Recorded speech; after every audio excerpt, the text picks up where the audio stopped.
This is Dick's Sporting Goods Kickoff Week. Bethune Cookman won last year's MEAC SWAC Challenge and made it look like child's play. The Great Tailgate has returned to Orlando's Florida Citrus Bowl with a lot of fun on the outside. But inside, it's all business. Alabama State comes from the SWAC to take on Bethune. It's the MEAC SWAC Challenge coming at you right now. Take off on three. 1, 2, 3, take off! Let's go!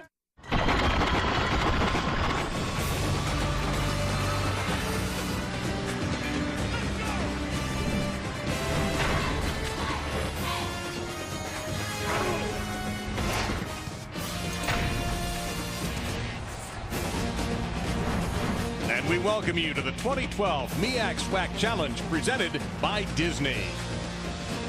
We're in Orlando at the famed Florida Citrus Bowl. Alabama State from the SWAC taking on Bethune Cookman University from the MEAC.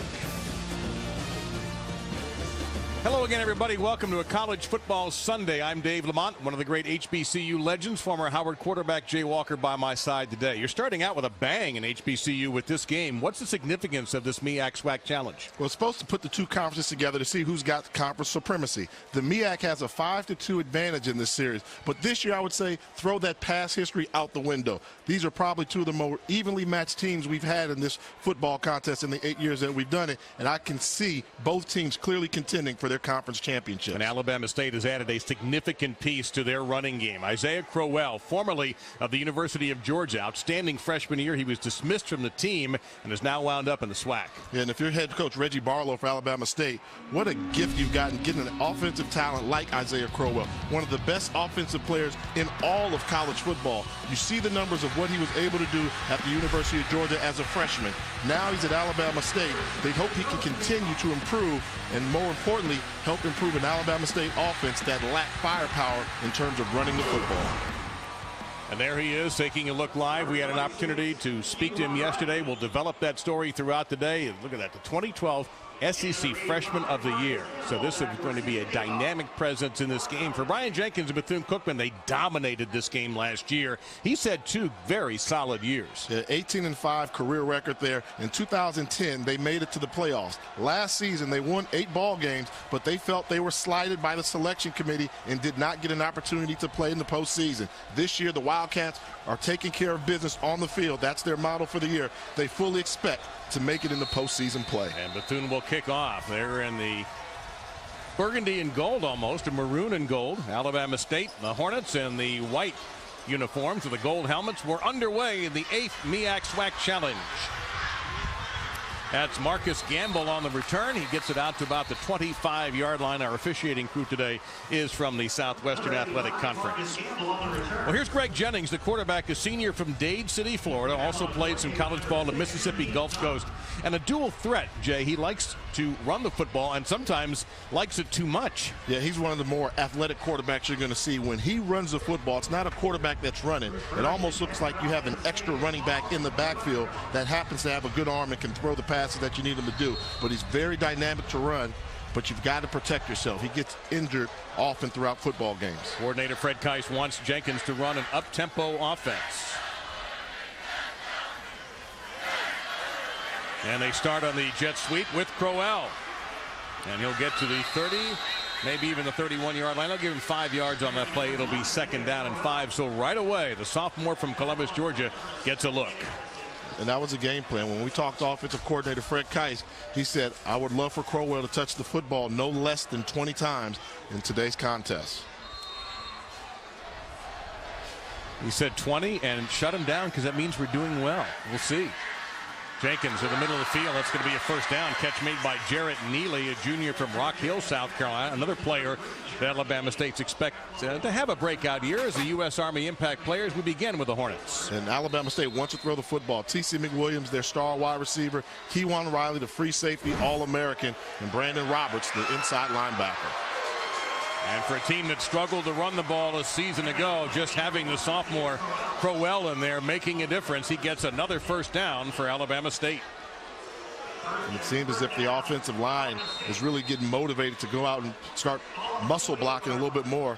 And that's a difference. When you've got a guy that you know can help push the pile as an offensive lineman, you tend to push a little bit harder. Crowell again. And that time the block didn't work out. He'll get into Bethune territory after pickup of about 3. Tavares Dantzler, who is replacing Ryan Lewis in that Bethune Cookman defense, and that's a significant loss for Bethune, as Lewis, outstanding talent. Dantzler, a sophomore from Homestead, that's south of Miami in Florida.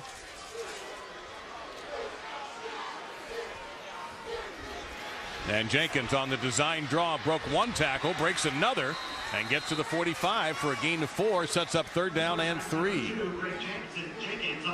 Raheem Knight in there on the stop. Good opportunity to see the athleticism that Greg Jenkins brings to this Hornet offense. Running lane was clogged, but he was such a good athlete, able to lean forward and muscle his way to pick up a couple of yards. It's a beautiful day here in Central Florida, but hot, around 90 degrees and pretty close to matching humidity. That'll be a 1st down. Alabama State taking the short routes. They get to the 39-yard line for a gain of 6. And this is a perfect opening drive to start the 2012 season for Alabama State. Establish Isaiah Crowell as a running force. They want to run an up-tempo, no-huddle offense so they can wear down the opposing defense. And look how quickly they're getting the ball snapped. Justin Robinson made the catch on the 1st down. Here's the first carry for Malcolm Cyrus, and he gets to the 32-yard line for a gain of 6 as DJ Howard, the strong safety from Daytona, that's the home of Bethune Cookman, in there on the stop. But a good pickup sets up 2nd and 3.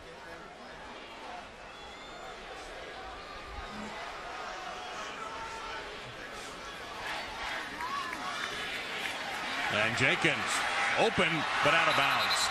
T.C. McWilliams, redshirt senior, wide open, but the pass was not that good. Let's also point out that due to a clearinghouse issue, that Nehemiah Henry, a key wide receiver for the Hornets, not able to play today. McWilliams is their Mr. Consistency. He's got the size, he's got the hand.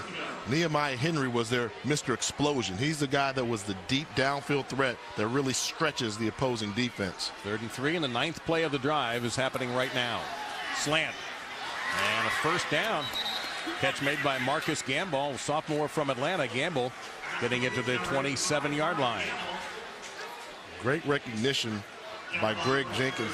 Bethune Cookman brought the blitz. He went to the one-on-one coverage to the outside and hit the wide receiver in stride on the slant pattern. And another thing I'm noticing, Jay, is that the Hornets are substituting freely at receiver particularly. And this is Jenkins. He slips maybe a yard. And is he hurt? Or is he just angry with himself for slipping? There was daylight to the outside. He was trying to make that cut. Bethune Cookman did a really good job of clogging the middle, forcing Jenkins to attempt to bounce it to the outside. Lost his footing. 2nd and 10. They're saying no gain. And this is virtually an Alabama State huddle as far as speed goes. This is slow for them on this drive. Again, a little bit of a tunnel screen this time. Across the 20 is Landon Jones, down inside the 10 and down to about the 5-yard line. Landon Jones, Deion Hanks made the tackle along with Rashard Payne, but those little patterns, the little slants working the middle has worked very well. Yeah, wide receiver screen here. You'll see a good job of the lineman getting out front. And once the ball gets in the hand of Landon Jones, one-on-one coverage, make the first guy miss, and it's all run after catch from there. Jones had 25 catches last season. Crowell back in at the tailback position, standing next to the quarterback. And it'll be Jenkins on the fake to Crowell, trying to bang his way into the end zone. Did he make it? Yes, he did.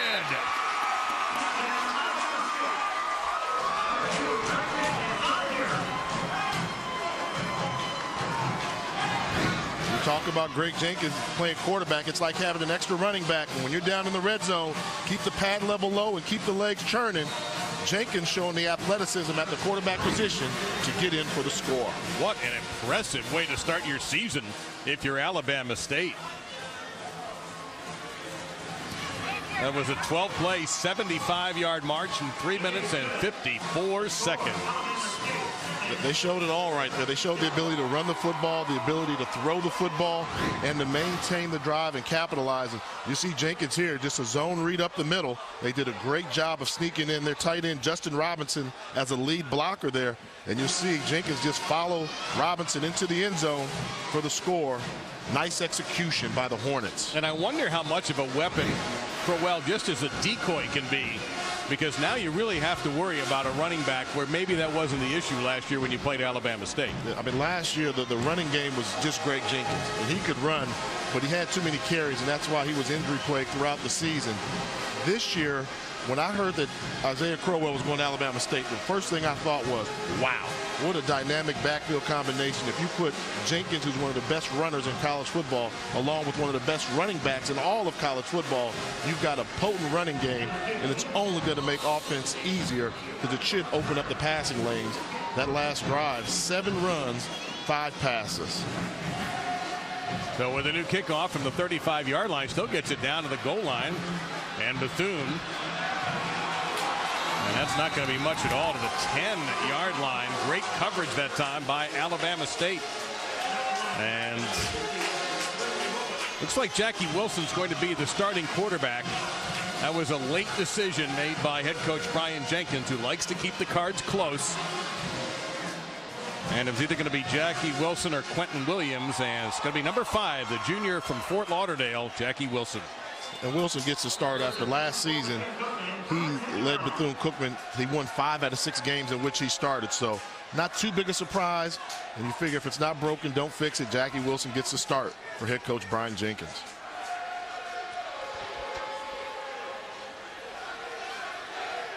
And a little heat on the Bethune offense already. Poor field position, and Alabama State was so dominant in that first drive.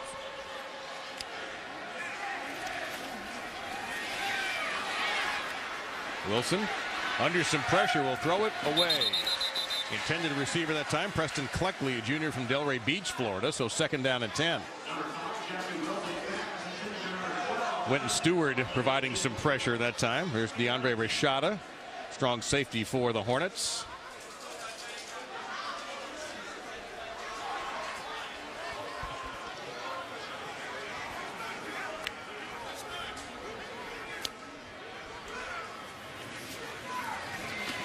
And a nice keep that time by Wilson on the zone read.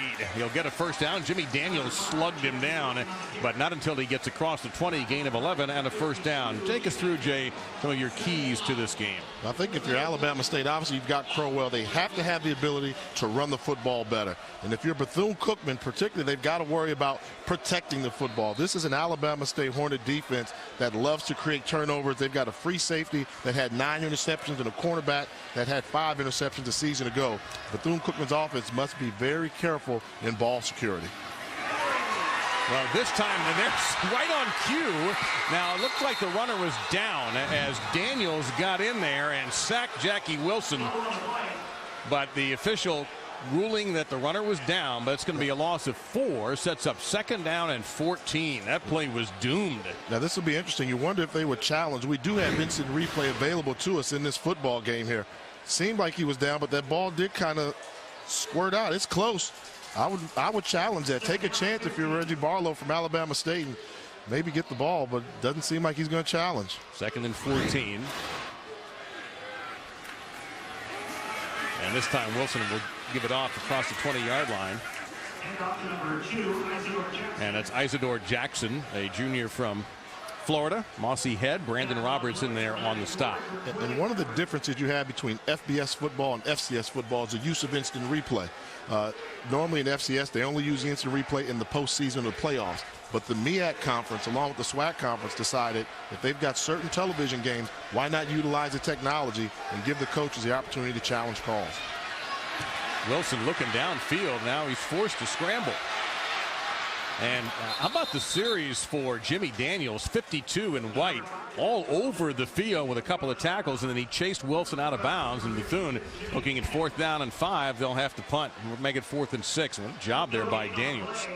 And that's one they're going to wish they have back. Take a look at the tight end coming right across your formation there. He's got him open. You got to get him the football there. He missed that read. All you needed was 5 or 6 yards. You hit that tight end in stride, he could have picked it up for you.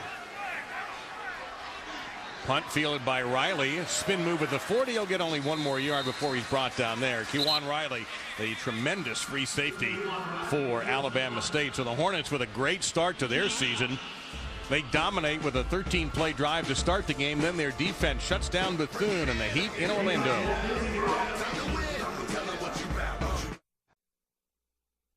The 2012 MEAC SWAC Challenge is presented by Walt Disney World Resort. Visit MyDisneyDiscovery.com and uncover a world of grown-up and family fun you never imagined. And in part by Dick's Sporting Goods. Every season starts at Dick's. We're seeing an interactive panel discussion that was held at Edgewater High School in Orlando Thursday for the juniors and seniors of that school. The panelists shared their paths to success. You see Jay Harris from ESPN right there on the left, along with Leah Coleman from our network. Dewar Sharp, the SWAC commissioner, Dennis Thomas, the MEAC commissioner, and others attending there. Jay Walker, our colleague up here today, also involved in some of these events. It's not just a football game, the MEAC SWAC Challenge. And Alabama State with great field position after a tremendous drive to start the game, 75 yards in 12 plays. Fake to Crowell. Pass is deflected and almost intercepted. 2nd down and 10. Let's bring in the 3rd member of our team on the field, Paul Carcaterra. Isaiah Crowell in warm-ups was pretty impressive, and on that first drive, an incredible blend of power, speed, and quickness. I had a chance to speak to him yesterday about his second chance with Alabama State. He said he's thankful and plans on making the most of the opportunity and will leave it all on the field for his new team. He's just what the doctor ordered for an Alabama State rushing attack that only averaged 107 yards per game last year. Expect those numbers to drastically change with Crowell carrying the ball. You see the timeline. Thank you, Kark. Appreciate that. However, his last carry was a loss of a yard, 3rd down and 11. So he had some trouble at Georgia, not just what happened to him in June, but July 5th he transferred to Alabama State, and it's a fresh start, and it's a little bit of a clumsy drive here for Alabama State. Jenkins trying to make something out of it. He'll be short of the 1st down. So coaches always tell you, they're teenagers. You can't always depend on them. And after a brilliant drive the first way around, of course, some of these guys are in their early 20s too. Alabama State's going to have to give it up. It's got to be disappointing because that first drive just went picture perfect. And that last drive there just fizzled. No rhythm there. When you're taking on a very good football team, if they come out of the block slowly, you got to make them pay and put them down by more than just one score.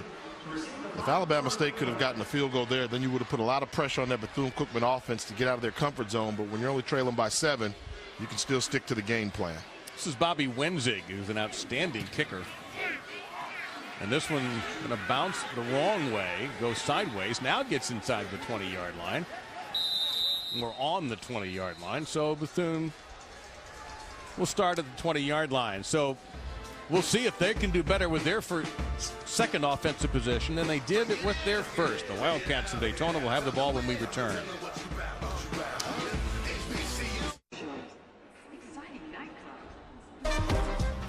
Discover more immersive enchantment and more interactive experiences for the entire family at New Fantasyland, opening in phases for the largest expansion in the history of Magic Kingdom Park. Inside an enchanted forest with lush waterfalls and 2 new royal castles. Families can enjoy the new Storybook Circus area, experience the major new attraction Journey of the Little Mermaid, step into the world of Beauty and the Beast featuring Gaston's Pub, Enchanted Tales with Belle, and a lavish new setting at the Be Our Guest restaurants. All part of the fun of being in the Orlando area. This is the MEAC SWAC Challenge presented by Disney, part of Dick's Sporting Goods Kickoff Week on ESPN. I'm Dave Lamont along with Jay Walker and Paul Carcaterra, who's sweating on the sidelines. There's no way he's not in 90-degree temperatures today. It is Florida weather with a little extra pinch of stickiness in the air. Only 64% humidity. What are you talking about? That's nothing for Florida. Our score and time right there. You see the matchup. And opening at around the 40-yard line, and incomplete, intended for Eddie Poole, and Riley was on his way in, perhaps to make the hit. We'll take a look at today's U.S. Army impact players for the Wildcats, Jay. It starts with the running game with Isidore Jackson, their running back. He's got to establish the running game early. Deion Hanks, defensive back, he's going to be challenged all day. And steady Eddie Poole, they call him, for Bethune-Cookman. You saw them try and go to him just now. He's their big play receiver.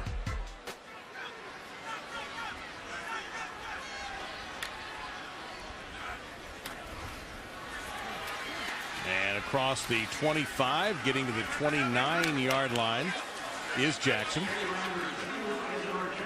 Keem Moore in there on the stop, number 75. Jackson checking out. 19 career touchdowns for the Wildcats for Jackson, who's a junior. So looking at 3rd down and about 5 as Moore checks out. One thing that you notice on our graphic there on your screen, the play clock not functioning here at the stadium. So the officials are completely in charge of the play clock.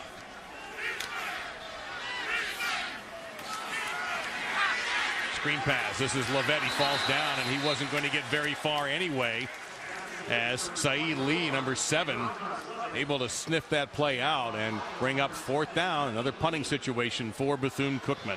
And this is how you play the cornerback position. If once you recognize the screen, make them go to the inside. You see him use the speed to get around the offensive lineman to the outside, forcing the back to cut back to the inside. That's a great individual effort by Lee. And that's a lot of offensive linemen to get around. So you know that Lee can run. This is a heck of a kick. Fair catch being made at the 29, maybe the 30-yard line by Kewan Riley. That was blasted by Corey Kowalski, the Bethune punter. Well, we've seen Alabama State, Jay, look brilliant, and then we saw them look clumsy in their second drive. There's Crowell. Kind of an impact as Isaiah Crowell had on the game. There you see what kind of an impact will he have for the rest of the day and for the season for Alabama State. Remains to be seen.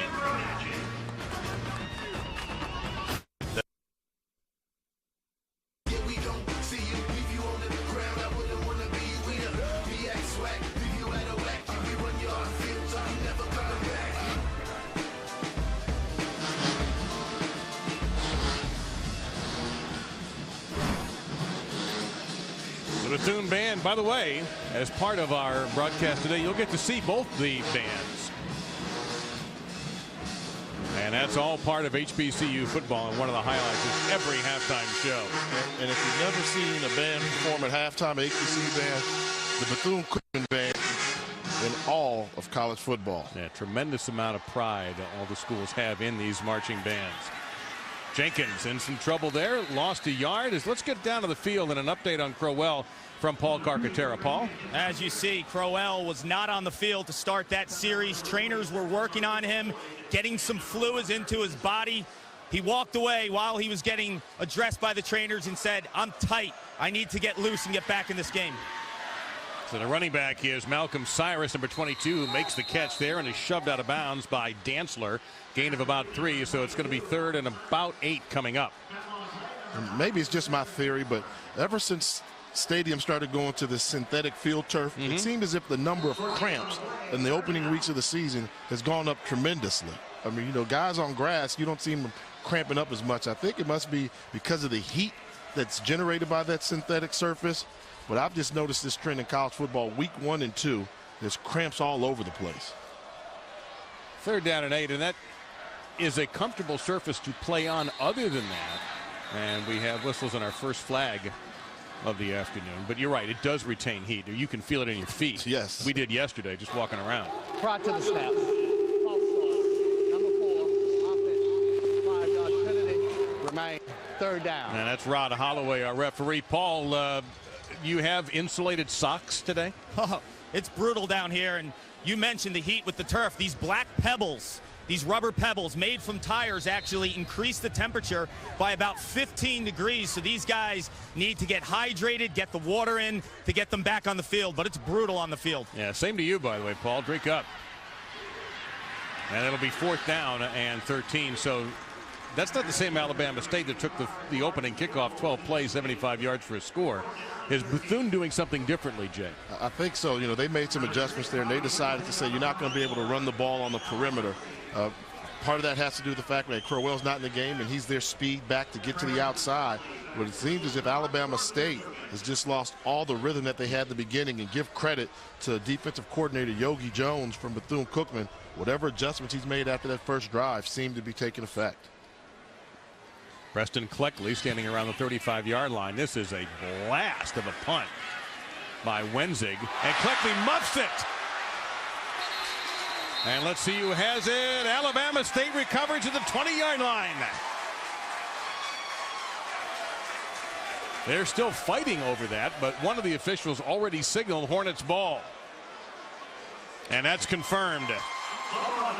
And that's an unpleasant place to be, that pile, when guys are fighting over a football. And it all started with the booming punt off the leg of Bobby Winzig. Had Cleckley retreating the whole time. Didn't call for a fair catch, which was odd. And then the ball just went right through the breadbasket. And the Hornets with fantastic field position after the muff punt. Got to think that the sun played a factor there, Jay. In addition to the temperature and all that we talked about, it's pretty much a cloudless day here and a very high sun. And that could have bothered his vision. And that, I mean, that give credit to Winzig. That punt flew off of his foot. It was high and deep and long. Nicholas Martin recovered the football for the Hornets, who go 3 wide to the right. And wide open, and he got a foot in. It looked like McWilliams got the back foot down at the 4-yard line. It wasn't the best pass, but it was an incredible catch. Yeah, and this is the soft spot in the cover, too, in between the cornerback and the safety. You want this throw to be firm, but with an arc. And, ooh, that is really close. Wait, the tippy toe was in. Yep, and here come the whistles. And at first blush, I thought that he had got the foot down, but you got a better look at it, and he may well have gotten The previous play is under for review. A foot out of bounds instead. And this is something there where I think for Brian Jenkins from the MEAC conference, the MEAC, all of their televised games last season had instant replay. The SWAC is something new. Earlier we saw Barlow not contested, and now we see Jenkins saying, let's take advantage of the technology. And it's going to come down to I'll tell you what now, the front part of the foot looks like it hit before the heel, and if that's the case, that's in. Remember also, and I know college football fans can probably recite this statement by heart, it must be indisputable video evidence to overturn the call. The call on the field is a catch, and the ball at the 4-yard line. So is that angle, which, by the way, we are sharing the pictures with a replay official, so what you're seeing at home is what they're seeing. And it's that right foot right there. Is that in? Now, from that angle, it looks like half the foot was in, half the foot was out. But when you take a closer look, it looks like, as you said earlier, the front part of that foot, of his right foot, seems like right there, that tap, that seems like it's in, but too close to call. And if it's too close to call, you can't overturn it. Can't overturn it, but I would say if you look at it, it looks like he was probably out, but I don't know if the evidence there says you overturn this. Ron Gilbert and Cassie Pennington are our replay officials. It's a big review. You're looking at either 1st and goal or 2nd and 10. And with Bethune having had a little bit of a punch in the gut off the muff punt and the lost field position and the lost football at the 20-yard line.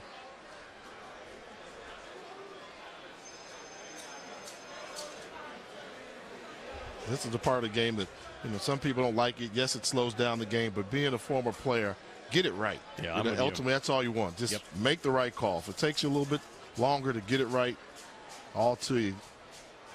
If you have the technology, don't waste it, would be, just to add on to that. I completely agree. I'm fine with it. The only thing I would consider is a time limit.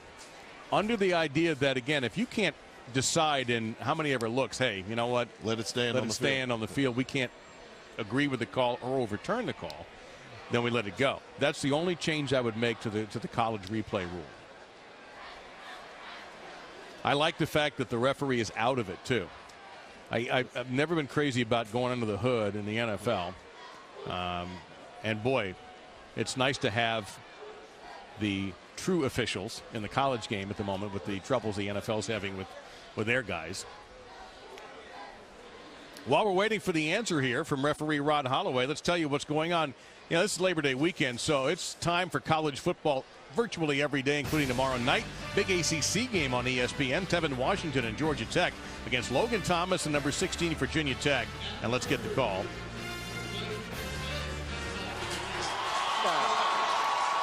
I'll explain the subtle difference there in a moment, but we want to tell you more about the college football primetime brought to you by Russell Athletic. Monday night at 8 on ESPN and available live on the Watch ESPN app. And you know what stands as call. You are a man who's works with words. That means we couldn't find anything to overturn it. They didn't say it was confirmed. Yes. That's the difference. What it tells us all, bottom line, it's 1st and goal. Crowell back in the game, number 1. And they fake to him. Jenkins, he just disappears. There's a flag down. Jenkins did not get anywhere. That's going to be 2nd down and goal from the 4-yard line. And now let's see what this is all about.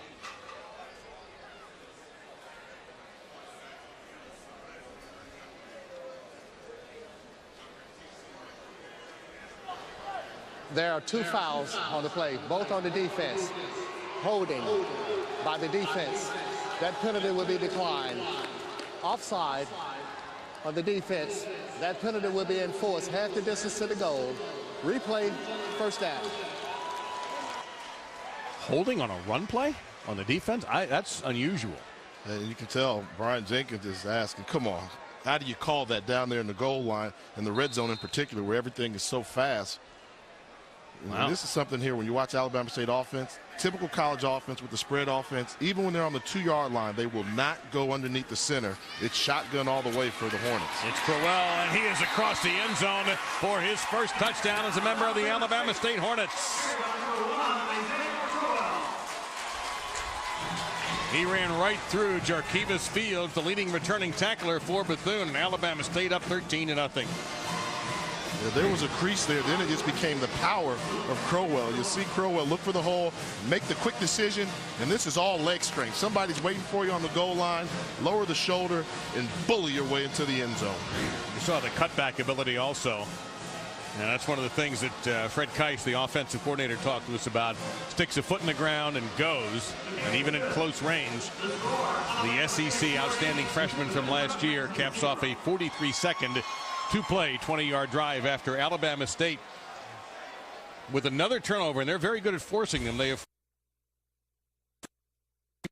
won consecutive games. And you wonder, what is Isaiah Crowell going to do to the SWAC? It's going to be interesting. He's going to have a big target on his back, and this is a great test. Bethune Cookman, one of the best defenses in all of FCS football, and you see the numbers there. So it's going to be interesting how this plays out. We'll see him 3 or 4 times this year on the ESPN network, but you see the talent. That right there shows you the talent. That bottom graphic, that's the question mark. Right. It's not about the football with Crowell. It's about the off-the-field discipline he's going to need to have. And I think this will be a good challenge for him because teams are going to go out there trying to get hyped up and over anxious to really put a tattoo hit on him. How's he going to respond in adverse situations? We'll add to that here in a moment as we get the kickoff taken just inside the goal line. Going to try to run it out as Jazz Moss. And good coverage. Boy, the Hornets well drilled in special teams. Moss gets it down to the 15-yard line. And Paul, you were the first member of the media to get to speak to Crowell since he arrived at Alabama State. And after that first touchdown, his first of his career at Alabama State, he came racing off to the sideline to join in the celebration with his teammates, smiling ear to ear, screaming, "They can't hold me back. They can't hold me back." That's that motivation. That lets you know everything that's going on in his mind right now. It's been a real trying time. I mean, going from cream of the conference in the SEC to FCS, Alabama State in the SWAC conference there. But you've got to have that mindset that if I can play in the SEC, I can play anywhere. And if you're a true football player, that's why I love those Ivy League schools. They play for the love of the game. If you've got that love and passion for the game, you're just happy to have an opportunity to play college football on weekends. That's Jackie Wilson hanging out on the football. No game. So we talked a little bit about Alabama State's offensive approach. What about Bethune here? Because they have really struggled in this opening quarter, Jay, to get anything going.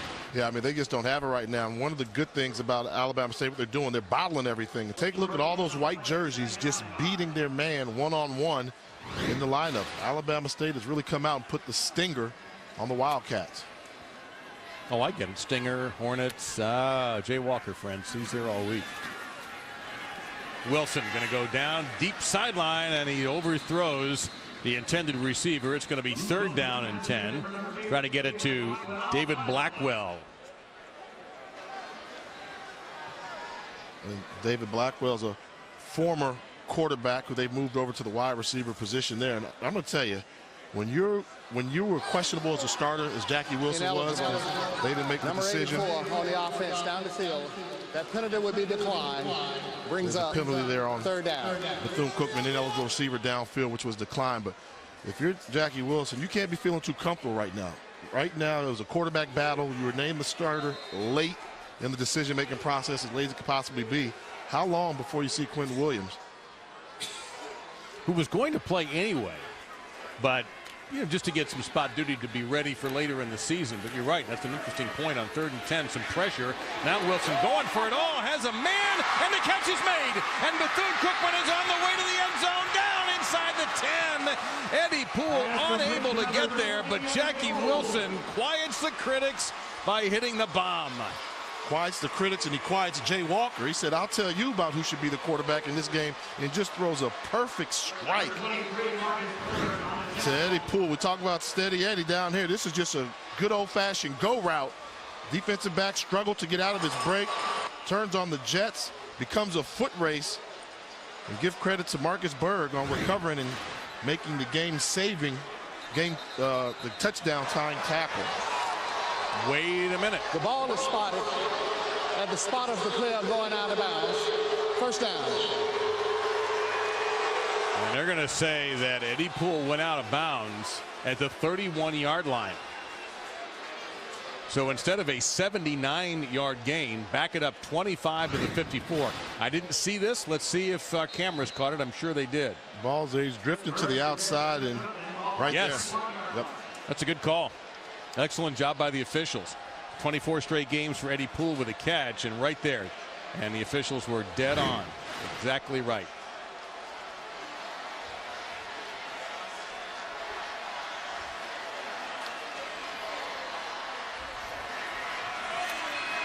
So Wilson on 1st and 10, going to go to the end zone, and that's not going to happen. A collision downfield, but no flag right around the goal line between David Blackwell and Marcus Berg. And that did it for Blackwell, and that pass actually was out of the end zone anyway, so it's going to be 2nd down and 10. And this is surprising to see Bethune-Cookman come out and throw the football so much. They've always had success controlling the line of scrimmage, but they've got some replacement parts there on the offensive line. The offensive line's not as seasoned as they were the prior 2 seasons, so this may be the Wildcat football you see now, which is going to have more passing. And again, right on cue, the helmet flies off, and bursting through is Jackson inside of the 14-yard line. And as you see right away, Quinn Bohannon, number 55. 55, Alabama State will be out of the game for one play for helmet coming off. First down. Well, thank you. That just took care of everything for us. That's the new rule this year. And we have whistles, and the officials, I'm not sure they even marked the ball ready for play. But this is one of the, how do you feel about this change in the rules? I think it's going to need some tweaking there. I mean, there's some bad things that can happen. This is the football play. He's not in jeopardy of hurting there. The helmet comes off now. He's got to go to the sideline when it was just pushed off his helmet. He never even touched the ground. So now all of a sudden you've got one of your starting defensive linemen out of the game for a play because of something that happened almost inadvertently. I think it should be at the official's discretion whether or not the player has to leave the game. And I think in this case, though, they are going to be very aggressive about calling this. And maybe in a year, they'll tinker with the rule a little bit. And no gain, maybe even. In fact, this is going to be a loss of a yard. Great job by Carlton Jones, the defensive end. Let me give you the full story here on the rule change. If the helmet comes off through the play, the player must sit out the next play, except if there had been a penalty on that. If the ball carrier's helmet comes off, the ball is dead, stopping the clock.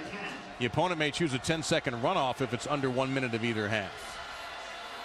And I'm for player safety first, but I think there's got to be a fine line where you have to make a judgment call. For wide receiver, defensive back is getting beaten. He pushes the guy's helmet off, and the wideout's on his way running for a touchdown, and you're taking points off the board. Wow. Wilson took a shot after he delivered it. The flag is down, and out of bounds is Jackson. I think there may be a hold coming up. He gained 9. The hit on Wilson is what sucked the breath out of the crowd. And that was a good wallop there by Carlton Jones.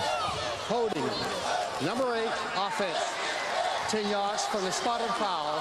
Replay, 2nd down. So instead of a gain of 9 and 3rd down and a yard, it's going to be 2nd and long. You talked about that big hit there you saw when you got that option football. It's the in man on the line of scrimmage, so they're going to option off of Carlton Jones right here. He's the in man. His responsibility is a quarterback. Tackle the quarterback. Don't worry about the ball carry. Just hit the QB as quickly as possible to force him to pitch it early, then allow the rest of the defense to come up and make the tackle. That was a clean hit, by the way. Nothing wrong with that. So now we're looking at 2nd down, and they've got about 19 to go, almost 20. And it's going to be 2nd down and longer. False start on the right side of the line, so it's going to be 2nd and 24. Right tackle Alex Monroe moved. prior to the snap. False start, 68 offense. 5-yard penalty, remain second down. So Bethune struggling in their opener. Last year, they did not struggle. First half of the MEAC SWAC Challenge last year, Bethune was already ahead about, what, 100-0 or so it seemed like? Yeah, they really put it on Prairie View pretty good. That was probably the most dominating performance I've seen in this MEAC SWAC Challenge. That was performed by the Wildcats last year. And so far, it's been the Hornets of Alabama State from the SWAC in command of this opening quarter as Wilson drifts. Goes toward the end zone and overthrows. That's even out of bounds in Canada. So it's going to be 3rd down and 24. Jimmy Daniels, who's had a great start, provided a lot of pressure up the gut.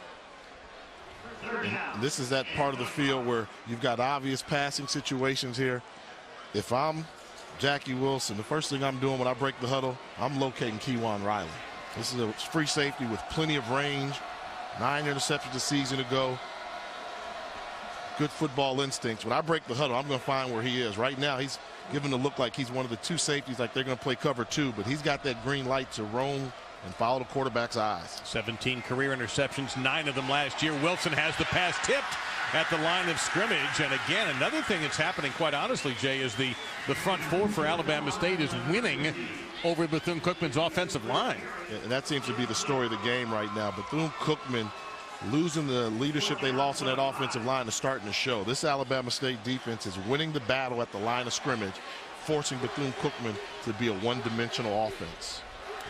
So here's Sven Hurd, a junior from Pensacola. The punter Kowalski is the holder. This will be a 45-yard attempt. Got the leg. And it's going to be wide to the right. So Hurd, who had a record 67 points last year for Bethune, a school record, unable to connect. And Bethune with a minute to go, still not on the board in this first quarter. Well, we talked a little bit about last year's game. 63-14 was the final. And in just the first half, Bethune dominated. Jamar Robinson was the quarterback that day. 251 passing yards, 30 rushing in the first half. He ran for 2. He threw another. It was 42-7 at the half. And the BC defense led the nation in turnover margin in 2010, finished with 6 turnovers, and that is Reggie Sandilands returning a Panther fumble, 51 yards. That was the second fumble recovery for a TD in that quarter. Opening drive of the second half, here's Isidore Jackson for 9 yards. He had 2 touchdowns, 63-14, but it is a different story here in the Citrus Bowl today as the incomplete pass makes it 2nd down and 10. Jarrett Neely was the intended receiver. And that was a Bethune-Cookman defense that they didn't lose just good players. They lost star players. Ryan Davis, who was in camp with the Jacksonville Jaguars, a defensive end, and 2 of the best linebackers in FCS football last season, Reggie Sandilands and Ryan Lewis. I mean, they were just ball hawks. That wouldn't happen. What's going on today wouldn't have occurred with those 2 guys on the field. And Jenkins sacked at the 20-yard line, first sack of the game. So Bethune's defense, which had 25 sacks last year, Rakeem Knight, number 93, one of the tacklers in there for the Wildcat defense. So it's a loss of 6, and suddenly 3rd down and 16.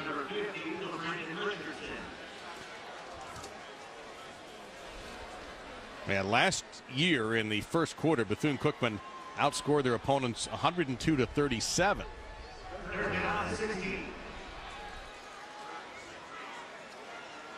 In motion, Neely. Malcolm Cyrus now at tailback. Crowell out of the game again.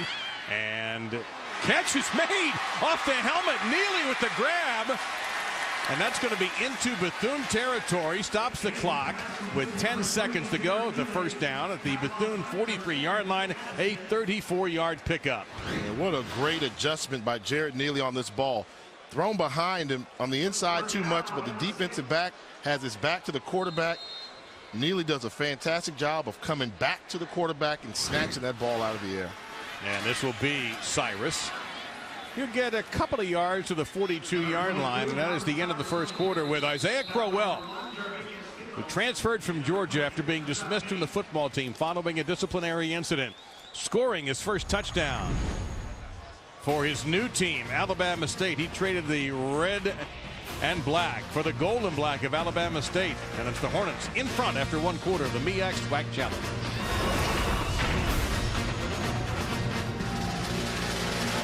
Buy 1, get 2 free.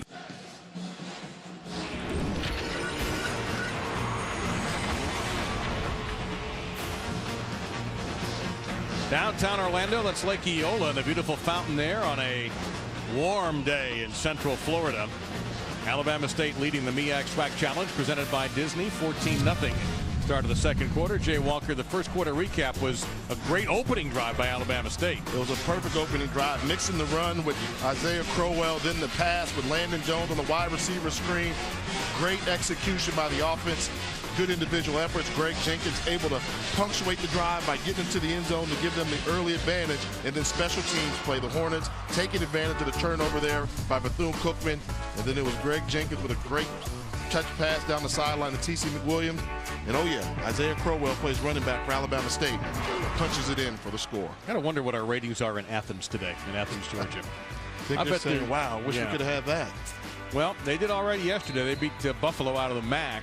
Of course, the MAC made a statement yesterday with Ohio and almost with Bowling Green, but still, Crowell into the game now, number one. He's not going to catch this. This is McWilliams. He's got room, and he steps out of bounds at the 30, make that the 27-yard line. It'll be another first down for Alabama State. Tim Burke ran him out of bounds. Oh, this is a great play here. It's like an option pass play there. So you're going to see two option routes here as we run the play there. The quarterback is going to fake the run. He's got two choices where to go.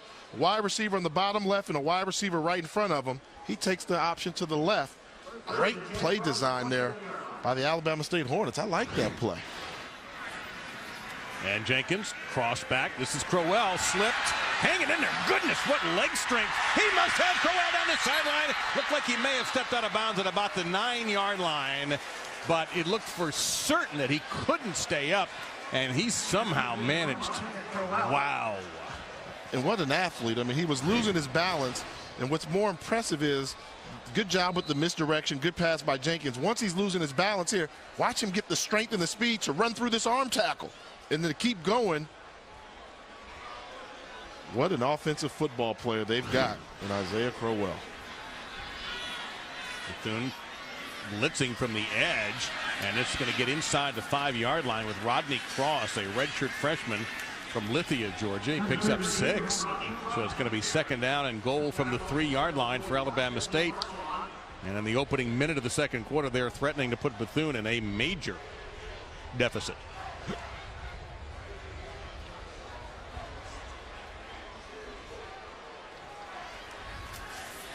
Fakes to Cross. Jenkins, if he gets to the edge, he's got it. Touchdown, Alabama State.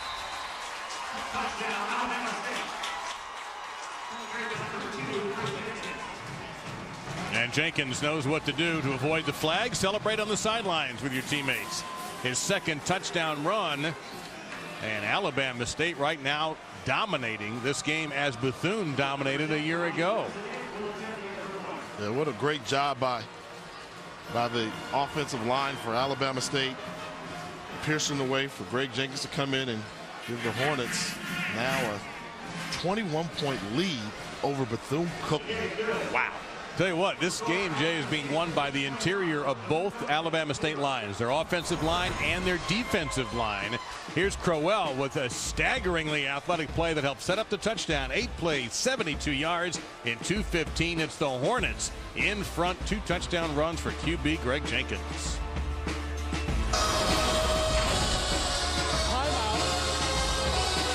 There's nothing bigger than your dream. It is the dream.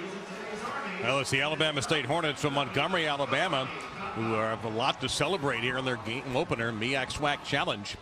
2 touchdown runs for quarterback Greg Jenkins. The future of Alabama State football getting a boost here shortly. They're getting a new stadium, opening Thanksgiving Day.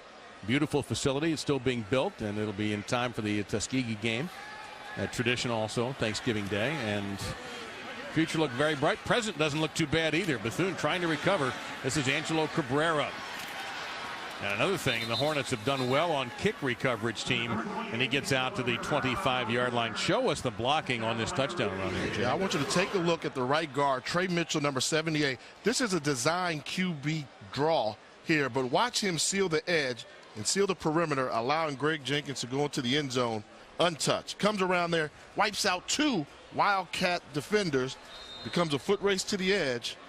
Great job by Trey Mitchell, the big fella, getting it done.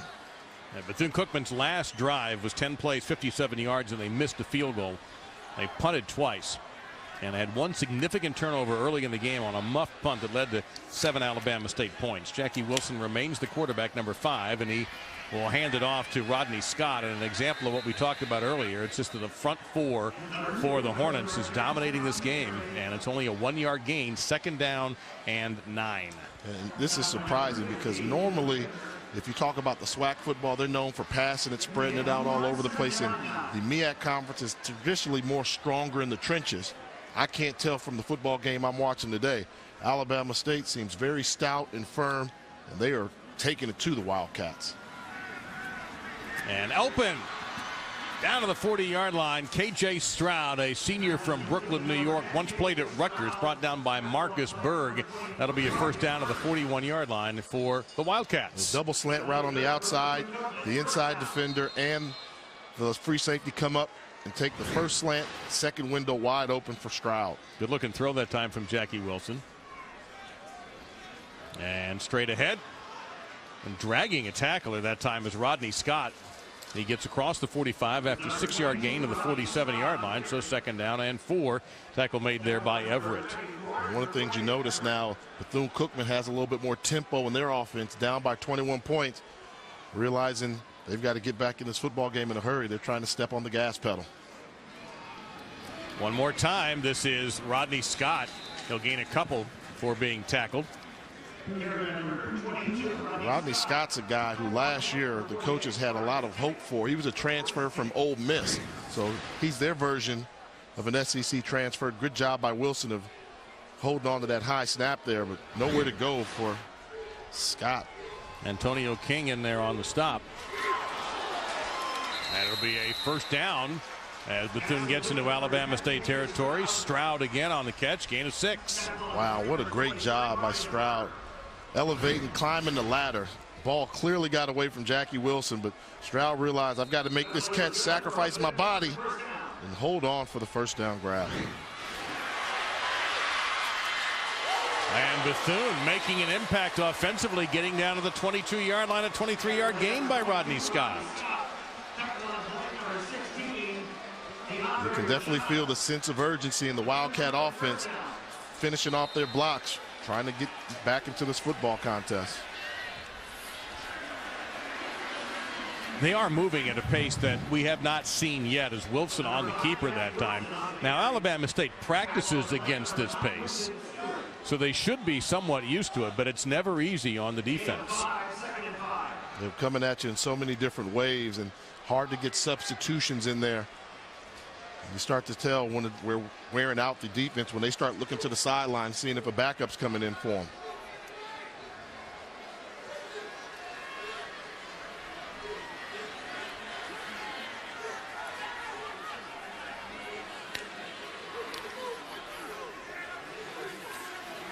And that might be a busted play. Wilson going to make a little something out of it. In fact, he almost got the first down. Does a nice job of finding a crease before Edward Mosley brought him down, number 99. And there's another helmet off. Alabama State must leave the game for one play due to helmet coming off. 2nd down. That's 59, not 55. 59 with the helmet issue there. That's Jamal Fears, a freshman from Dallas, not 55. Second time we've had a player lose a helmet and have to sit a play. That's great ball work that time. Wilson paid the price. Carlton Jones brought him down. Alabama State has the football, but I don't think they're going to get to keep it. Wow. Let's see. And they're very fortunate. They're trying to say his forward progress was stopped. And what's going to happen is Jackie Wilson got held up by the linebackers, and then the safety came over and put a good hit on him. That ball came out. Quick whistle allows the Wildcats to maintain possession. And an Alabama State player is down. Now we'll stop everything on first down and goal. Is that Riley? Look at this replay here. You're going to see great ball fake by Wilson. As he's running, they're going to hold him up. And as he's going, that ball's hit. It comes out right there. They were very fortunate to get that quick whistle. I don't think his forward progress had been stopped. That's just a football tackle there. He's not even. And he's still fighting. He lowered his head a little bit, too. Yeah. He hadn't given up the play. That's interesting. Let's take a look, see if we can hear a whistle. Oh, no. Oh, wow. You're right. You're right. Now, it's not as if, for our Alabama State fans who may be watching us, you can't use the whistle for a replay. So it's not like the replay officials can buzz down and say what happened. But that was clearly a fumble. So first and goal. 10th play of the drive coming up right here. The drive that began at the Wildcats 25-yard line. So Bethune Cookman University trying to get back in this game. This is the best their offense has looked. And we're still early in the second quarter. So there's still time. And the main man on this drive has been Rodney Scott. That's a gain of 4 inside the 5 to about the 3-yard line. As we show you how Bethune Cookman did last year in the red zone, brought to you by Verizon. 36 out of 52 is pretty good for touchdown conversion. I mean, that's phenomenal. We talk about not settling for field goals and actually punching the ball into the end zone. Maybe a yard that time to about the 2 as Levette got the carry. The senior from Gainesville, Florida, not that far from here. Andronicus Lovett, actually. And it's 3rd down and goal. They've got a lot of field to work with to their left. Another high snap and easy. They go to the right and it's an easy touchdown for Lovett. And Bethune is finally on the board.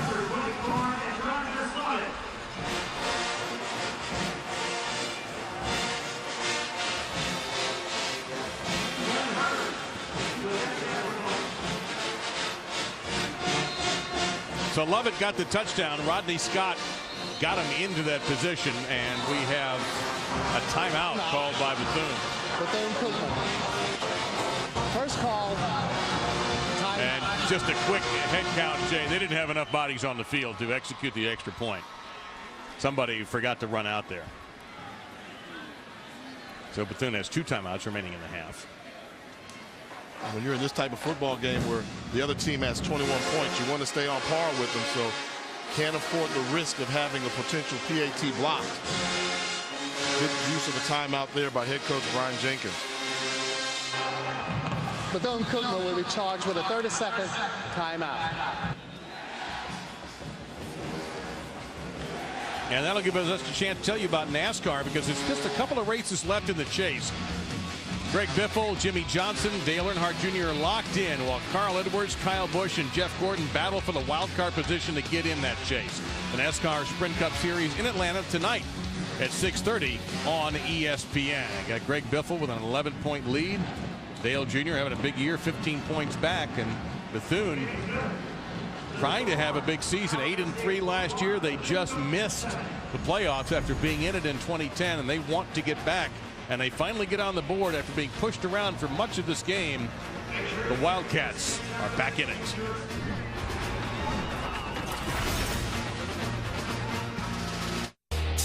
It's a golden opportunity to experience the large. The 2012 MEAC SWAC Challenge, brought to you by Lexus. The Golden Opportunity Sales Event is here. And the U.S. Army. There's strong, then there's Army strong. Learn more about the strength behind the uniform at GoArmy.com. Now, yesterday, the drum lines and both school bands entertained parkgoers at the Waterside stage at downtown Disney. Cheerleaders, mascots in both schools were there, plus both head coaches, the team captains. They all spoke to the crowd, rallying those football faithful in advance of the MEAC SWAC Challenge today. Push-ups in order for the Bethune-Cookman fans, who are now finally happy in this game after being down 21-0. They engineer a 12-play 75-yard drive in 4:21. What was different there? I think they figured out a way to start pounding the football a little bit. If they can run it a little bit, and they had some success running, it opens up the throwing lanes. But they got to get a couple stops on defense. Marcus Gamble with a kickoff return. Made a man miss. What a move he made. And around the 30-yard line to pick up an additional 5 at the 35-yard line as we go down to the field, and Paul Carcaterra. Well, Jay, you mentioned that last possession. There was a sense of urgency for Bethune-Cookman's offense. Their defense as well. Defensive coordinator and linebacker coach Charles Jones grabbed Jarkevis Fields, he said, "You're responsible for Greg Jenkins. Follow him. He dictates the way that this play is going to develop." Boys, it's hot down here. Jay, I think you're coming down second half on the sideline. I'll go up in the AC. Who's going to call the game if we do that? You going what AC? Be a one-man band. Somebody's got to know the X's and O's up here, I would think. It certainly isn't me. In motion was Neely, crossing the backfield, and Jenkins being spied on by the Bethune defense. All right, it wasn't Fields who made the tackle. Instead, it was Leland Baker, number 50, in there on the stop. But what they're going to do is make sure he stays in the pocket. Good job on the defensive ends, not giving up ground, forcing him to run into the teeth of the defense. I'll tell you, a quarterback's best dream is having a defensive end bite down and giving me the outside edge to run. You don't even have to be a speed demon to appreciate that, but it takes a real man to run in between those tackles. Second down and 14. Crowell back in the game. They fake it to him. They get to Neely. He gets one block, gets back and lost yardage, and gets dumped in front of the Bethune-Cookman bench by Dominic Addison. That's going to be a gain of 7, so it should be third down and about 7 to go for the Hornets of Alabama State. They've made that adjustment there. And what you're seeing is when they've got Crowell in the game, they seem to go with more speed on the field, so they'll go to 3 down linemen with 4 linebackers, knowing that they want to try and run Crowell around the edges. And they seem to have some success in confusing Alabama State right now with that type of look. The Hornets have had 5 third downs. They've converted 3.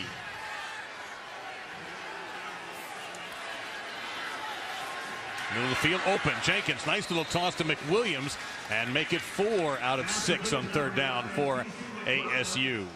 Gain of 12. Good job there by Jenkins of standing firm in the pocket and delivering an accurate throw in between the linebackers for the third down conversion. The game moving at such a fast pace, Alabama State couldn't get all their players.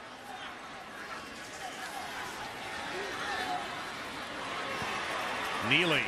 Coaches really like the potential that Jarrett Neely has. He gains about 8.5, almost 9 yards.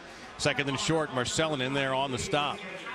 A staple of any Fred Kice offense is going to be the wide receiver screen game. And these Hornet wide receivers are really doing a good job of blocking for each other on the perimeter, getting extra yards after the initial catch is made. Second and very short. Fun down for you quarterbacks.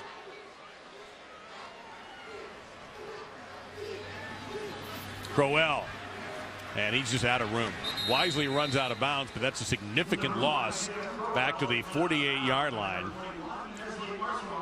That's going to be a 5-yard loss. All of a sudden, instead of 2nd and 1, now it's going to be 3rd down and 6. That's one he wishes he could have back there. Once you make the first guy miss, just turn up field, get your shoulders going square, minimize your losses. But like so many great running backs with speed, they always think if they can get to the edge, they can find an angle to turn. Nothing there that last play.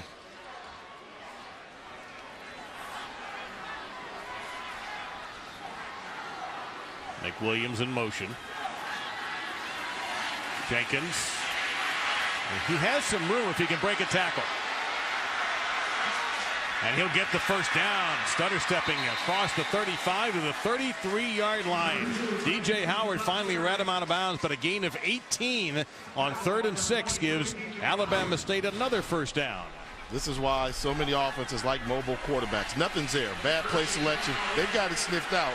Now it becomes the athleticism. And we talked about Greg Jenkins doesn't run like your typical quarterback. He's more like an extra running back in the backfield, making defenders miss and picking up the huge first down for the Hornets. Cyrus stays in the tailback spot, number 22. Fake it to him. Jenkins. Open McWilliams, and he couldn't hang on. That would have been a remarkable catch at the 12-yard line. 2nd down and 10 coming up. And that's one of the adjustments Bethune-Cookman has not done. Alabama State's doing a great job of running the second man through the zone on cover 2. See, once the first guy goes, McWilliams, he's running scot-free down the sideline. Several times we've seen that open. They've only been able to connect once. But that cornerback is going with the first wide receiver through the hole, leaving McWilliams or whoever the second wide receiver in that zone is uncovered. Just a reminder, the play clock is not functioning, so you don't see it on your screen. The officials are keeping that time on the field. So How was that? Is that a real pain for a quarterback, Jay, to not be able to see that? It's a pain if you've got a guy that's a stickler for details and blowing the whistle exactly at 25. I tell you what, Bethune-Cookman's defense stayed home that time on a bit of a trick play involving Marcus Gamble, number 85. No gain, sets up 3rd down and 10. Good job by the Wildcats to read that and stay in place. They're trying to do the misdirection to the right and bringing it back to the left, but they weren't fooled at all. 2 Wildcat defenders in great position to make the tackle.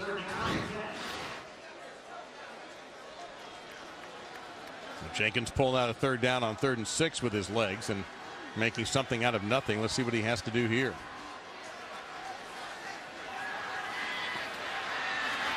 Under a lot of pressure. He's going to have to get rid of it this time. He can't.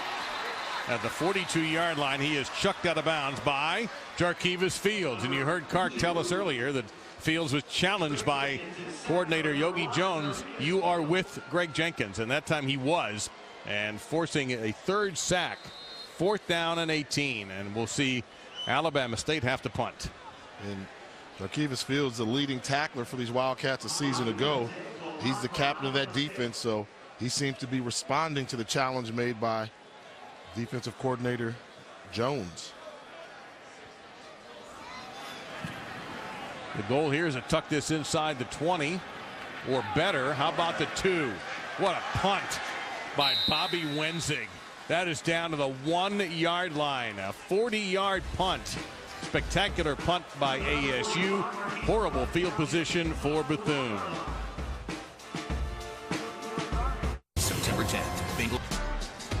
There's your score and time, and Bethune-Cookman has the big scoreboard at their backs right now. They're back at about the 1.5-yard line following the great punt. And after not doing very much of anything in their first 3 drives, 77 yards, they went 75 in 12 plays for a touchdown. And the running of Rodney Scott had a lot to do with that, although Levette ended up with a touchdown. But this time it'll be a little tougher. And Scott straight ahead. He got popped, gained 3, maybe let's say 2 out to the 4-yard line. Be 2nd and long. When you're backed up like this, all you want to do is get any positive yardage on 1st down. Picking up 2 yards helps, gives you a little bit more cushion in case you have to punt the ball in this situation. Now they can kind of open up the playbook from here. Scott's run for 38 yards and 6 carries. And this will be his 7th, and he'll get outside the 5 to about the 6. So it's going to be a big 3rd down and 6. Well, Jay, you're kind of our voice for HBCU football. What about some of the storylines for the SWAC in 2012? Well, I think obviously 2 new head coaches, and the hire down there at Alcorn State was big. Everybody's talking about that one. Jackson State, they're postseason eligible this year. Last year they were ineligible for postseason. They went 9-2. They're eligible this year. And the G-men, Doug Williams back at Grambling, can they repeat as SWAC champions? Not off to a good start, losing their opening game yesterday to that Alcorn State team. And the reason why I circled the Alcorn State hire, Jay Hobson becomes the first non-African American head coach in the history of the SWAC conference. Significant for a lot of ways, and then to get your first win against the most historic name in HBCU says a lot. That pass incomplete, 4th down and 6. Receiver slipped, and so field position is Kewan Riley waiting at the 46-yard line, and Corey Kowalski doesn't have his best punt, and Alabama State's going to get incredible field position at the 35-yard line of Bethune-Cookman. So a bit of a disaster field position wise, and after Bethune, it looked like Jay had seized the momentum. They get see how punting can make a difference. You get one great punt down to the 1.5-yard line. You get a not so great punt, and there's an opportunity for Alabama State. And there's some of the news and notes from what happened in the SWAC. Yeah, Alcorn State, had a bad season a year ago, beating the defending SWAC champion Grambling Tigers by 1 point. Texas Southern over Prairie View. Texas Southern had a great defense last year, showing they've got some offense as well. And Alabama knocking off Tuskegee by 1 point. That's a big in-state win for the Bulldogs. So what does that statement mean for Alcorn to beat Grambling? Well, I mean, when you consider what Grambling did, where they came from, and Jay Hopson, all the hype that was in there, obviously Doug Williams, probably the most popular name in all of HBCU sports, and Jay Hopson, the Caucasian coach for Alcorn State. That was a big game right there. There was a lot of tension in the air. Hopson showing that it doesn't matter what color you are, he can coach. A coach is a coach on any level, and I got to think that the folks down in Norman, Mississippi have to be very excited about the future for the Braves. So where do you think Alabama State fits in the SWAC in 2012? Oh, they made it to the championship game. Well, they almost made it to the championship game a season ago. They tied for first in the eastern part of the division. I think what they're going to do is they're making a statement right now. You know, they're making a statement that we know how to finish off the season we had a season ago. Last year they got off to a great start. They were 6-1 at one point during the year, ranked in the top 25. And then they lost to their in-state rival Alabama A&M, and that kind of held them up. But this team I'm seeing right now is more physical than they were a season ago. And then you toss in Crowell on the offense to help the running game to go along with Jenkins. It's going to be very difficult for teams in the SWAC to beat them.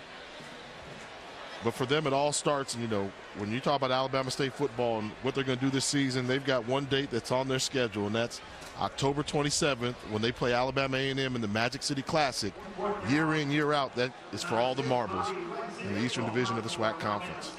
Well, Alabama State couldn't do anything with that field position. They gained a yard in 3 plays, almost had a major collision at the 13-yard line. So here is Wenzig, and he's going to see if he can duplicate his previous feat and tuck it down inside the 5-yard line.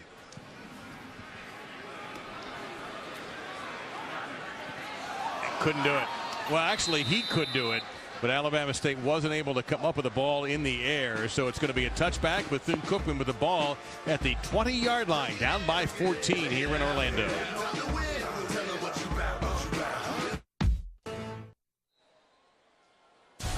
College football in high definition is presented by Vizio. Could use those misters up here, actually. That would be nice. So certainly on the field for the fans on a warm and humid day in Central Florida at the Citrus Bowl in Orlando with Jay Walker and Paul Carcaterra. I'm Dave Lamont, and the black and gold of Alabama State in charge of this game. But Bethune Cookman won this game last year. In fact, they finished on a high last season. Won the last 6 games of the year, trying to make a case of getting the postseason. Look at the offense and the defense. The ability to run the football, which we haven't seen thus far tonight. And the offense really drove this team, but their defense was very good and physical as well. And that 8 wins, 3 losses. One of those losses came to the University of Miami, so this level you don't really knock them for that.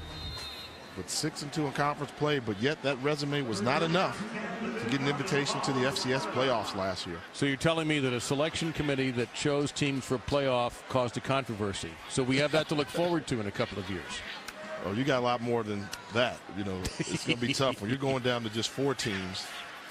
Broderick Waters, number 11, is in at quarterback as Jackson carries number 2 out to the 26-yard line. That's a pickup of 6, 2nd down and 4. So Jackie Wilson out for at least this drive, and it'll be interesting to see what Brian Jenkins' plan is. If this is just a one-off for Waters in this quarter to get him some time. Meantime, Jackson with a nifty bit of footwork gets a 1st down after a gain of 9. Roberts on the stop. And that's what they need to start doing. You've got Waters in there just being a commander right now, just determining where the running game fits. If they get Jackson going, it makes a quarterback's job that much easier. Waters is a guy that transferred into Bethune Cookman, was there during the spring, came in there as a wide receiver. They've moved him to quarterback during the spring, and he's had a really good camp. That's forcing the hands of Jenkins to give him some time in games. 2nd down and 8 after Waters with a carry. And that's a great play by Quinn Bohannon, who changed his number. He is the player that has helmet come off twice. He started the game at 55 and then changed to 59. So that is Quinn Bohannon. That is a loss, and it's going to be 3rd and long. And look at that there. Having a man of that size playing defensive tackle with the ability to shoot the gap and make that shoestring tackle. Bohannon's got some nimble feet for a big fella. A lot of big fellas do, though. That's what makes him special. A little bit of pressure this time for Broderick Waters. And he'll just tuck it and run, break with tackle, and just be short of the 1st down by a couple. He had some open field, and guess who was around the football again? Bohannon. And that's that engine you have to have. When the quarterback's running away from you, still chase him down, 8-9 yards downfield. If you get guys 6'3", 300 pounds that can move and have that type of engine, those are normally your playmakers. A little go for it here with 1:10 to go in the half. 4th down and a yard. Are they trying to draw them off? No. They run the football and get the first down and a lot more inside Alabama State territory. Andronicus Lovett, and we have a Bethune player a little slow to get up as their big right guard Markel Rozier, and they're going to have to bring the training staff out. And this is that same run that they scored the touchdown on earlier in the half. Running off to the right tackle. Lovett is their short yardage back, able to pick up the first down on 4th. Brian Jenkins, head coach, going to come out to check on his second team all preseason MEAC guard Rozier. Coming up on the State Farm halftime report, our friends in the studio will recap Saturday's college football action, take a look at the top 25 scoreboard, and yes, we're going to bring you some of the Battle of the Bands. You have any predictions? Who's going to win the Battle of the Bands? Yeah. Is there judging? I'm going to ask you who won. Well, you pimped the Bethune Cookman band early. You were on them as one of the very best. So I'm going to, and I live in Florida, so I'm going to go with the Florida school. Now, if the Hornets, I don't doubt that their band is excellent. So, and much like a good football game, a strong opponent should bring out the best in you. Yes. One thing about it, it would be an oxymoron to say SWAC and bad bands. I mean, every school in the SWAC has great bands, and they've got big numbers. The MEAC conference, they're kind of bottom heavy, Florida heavy. Bethune Cookman and Florida A&M normally lead the way with having great bands and some of the smaller bands up north. But every school in the SWAC seems to have a large band, and they're all pretty good from top to bottom. And they're going to take over this field. And this is one of those instances where the crowd will not be at the concession stand at halftime. Rozier able to get up under his own power, and on first down, nifty ball work there by Waters, and he'll get out of bounds. And let's see if he has the first down. He's very close to the mark. He was able to get out of bounds with 43 seconds remaining, and they're going to say he got the first down. So Bethune, by the way, with 2 timeouts. They used one on an extra point earlier. Michael Showers ran him OB.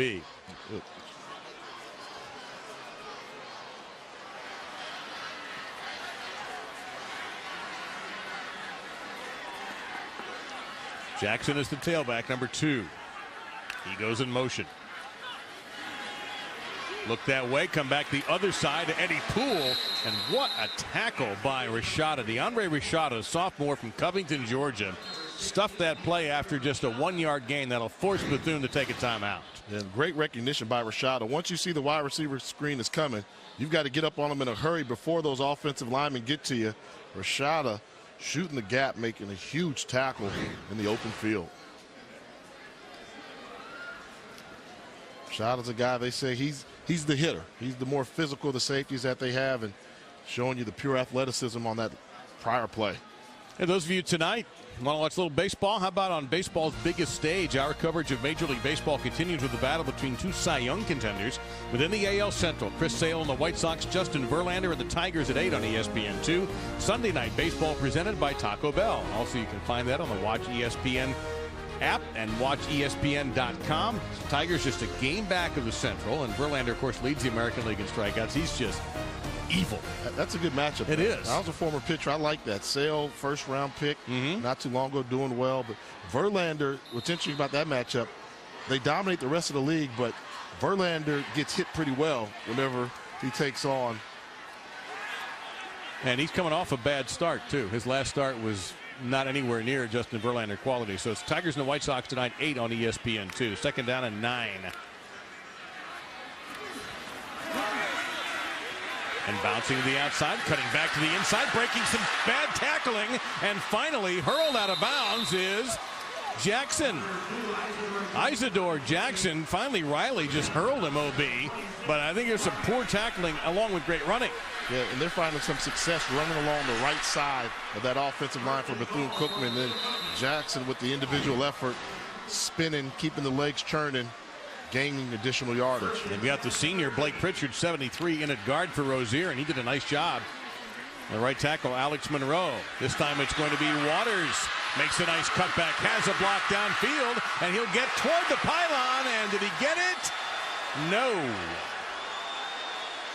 They're going to say he didn't make it. We have a Hornets player shaken up. You can see there behind the play that is Saeed Lee calling for the trainer.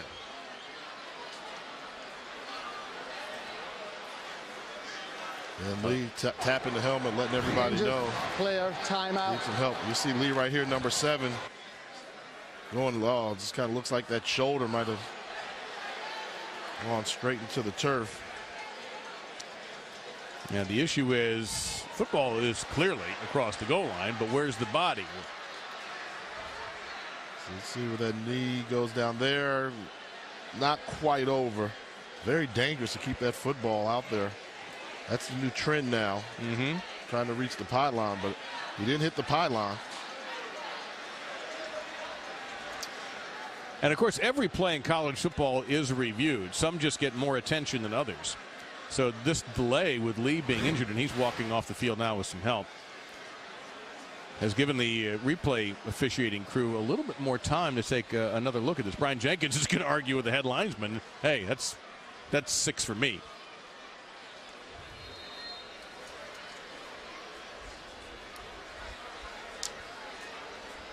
Well, what an interesting decision to put Broderick Waters out there, and it has certainly worked. At the moment, we're not getting an official review from the booth. And it's going to be 1st and goal. Only one timeout left for Bethune, but they're at the 1-yard line for Alabama State. They've been having success running to the right side. They go up the middle this time, and it's not going to work. The tackle by Brandon Slater. And they're going to stop the clock. Or I guess they're going to play for the field goal. 2nd and goal with 6 seconds. They're out of timeouts. Timeout. Bethune Cookman. 3rd and final timeout. That will be a 30-second timeout. Now Lovett got the football, and he had been running well, but not this time. And although the tackle was made by Slater underneath, there was a player we couldn't see in the pile, Jay, who made a great play. A good job from the defensive tackle position there, just stopping the penetration early on. That was a big number 57. Jakari Wilcox, low pad level, forcing Levitt to change direction, allowing the rest of the Hornet defense to come and make the tackle for a loss behind the line of scrimmage. Now they're saying that the forward progress stopped at the 3. You've got 6 seconds. Yeah, I think his decision was made because when the tackle was made, there were probably 11 or 12 seconds. Jenkins took his time calling a timeout. So you got to think if he's going to let a couple more seconds run off, then he was willing to settle for the field goal attempt. Now, don't throw those headsets, Brian. That turf is hard. Well, there's Isaiah Crowell with a touchdown. And it had a quick impact early in the game, but kind of tailed off as he struggled with cramps. Yeah, the struggle with the cramps, and I think the offensive line is still one of the question marks for Alabama State. They couldn't run the football a season ago. He came out great individual effort, but I don't care what level of football you're playing. If your offensive line's not blocking, you're not going to be a great running back. You see early on able to get to the edge and run in space, showing you the spurts that made him the SEC Freshman of the Year a season ago with the strength and the speed. And now we're going to get timeout. Alabama State. 30-second timeout. First charge, timeout. Meantime, Brian Jenkins is going to take this advantage to yell at the officials some more about what he thought was a touchdown. You figured out that he's a pretty intense coach, didn't he? Well, we figured that out when we talked to him on the telephone.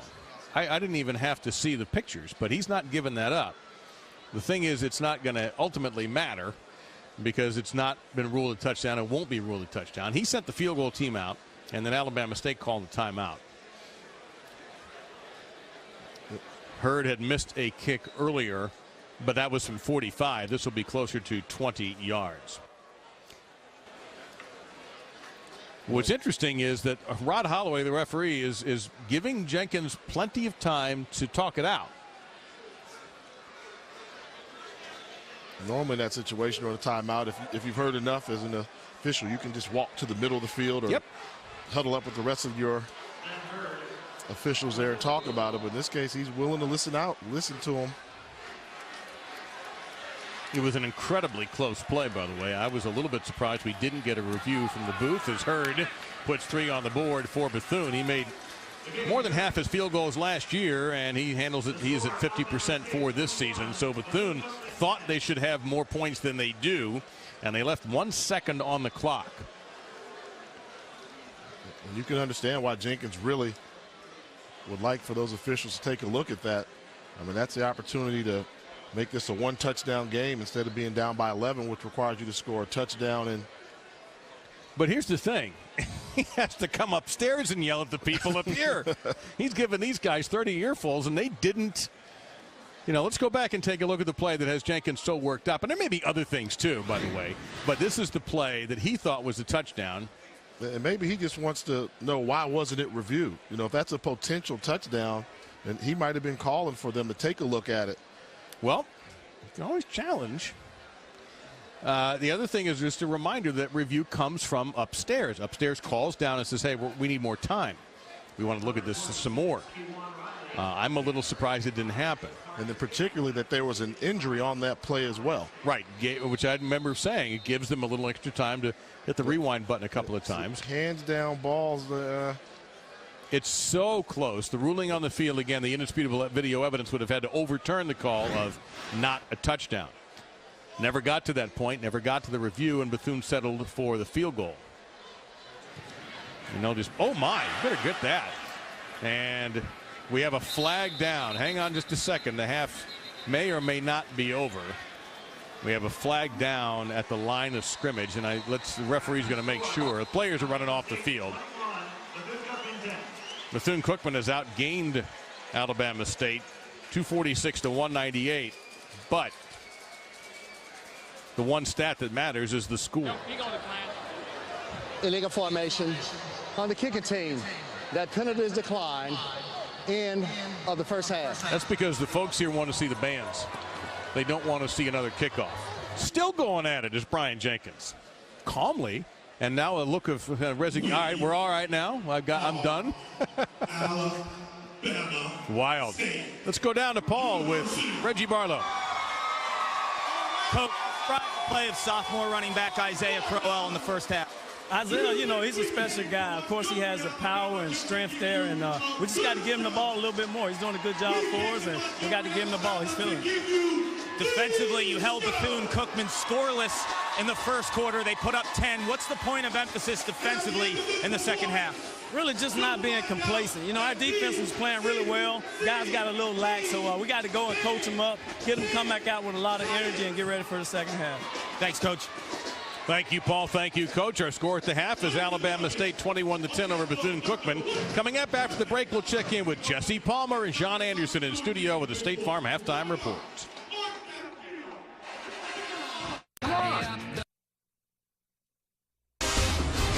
Welcome back to the State Farm Halftime Report. The MEAC SWAC Challenge, Alabama State 21-10 leaders over Bethune Cookman as we bring you today's Bringing the Flavor, brought to you by McDonald's.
McDonald's bringing the flavor. Incredible performances by the Alabama State and Bethune Cookman University marching bands.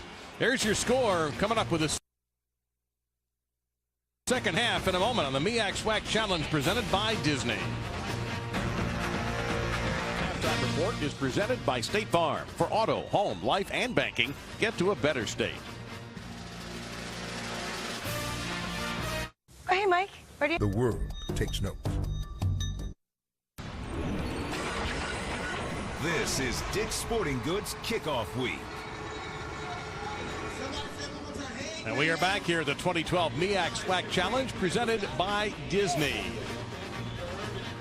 Alabama State ahead of Bethune-Cookman, who won this game last year to the Wildcats, but they're down by 11 at the half. Alabama State did have a 21-0 lead, Jay Walker, but Bethune-Cookman clawed their way back into this game. But the story, Alabama State, really, we talk a lot about offenses, but their defense had a lot to do with why this game is like it is. That's been the big surprise. They've shown that they're stronger in the trenches than Bethune-Cookman. The Alabama State defensive front four has really dominated this game in the first half, just frustrating the Wildcat offense. Pressure every time they tried to run the ball, every time they tried to throw the ball. They were surrounding the pocket, owning the line of scrimmage, making Bethune-Cookman rely upon the big play. They were not able to maintain long drives down the field, but they did give up some big plays in the secondary, which is why Bethune-Cookman was able to score 10 points in the second quarter. And we'll see if that can get Bethune-Cookman to a better state, brought to you by State Farm.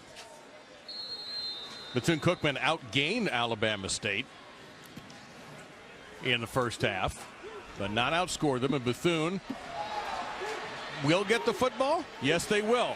After some initial confusion, but they'll get it in poor field position. They haven't started to drive past their own 25 in the game, and they're not going to here. Looks like they're going to mark them down at about the 8-yard line. A poor start there for Bethune. And there's that unusual total yardage I mentioned, and Bethune doing it on the ground.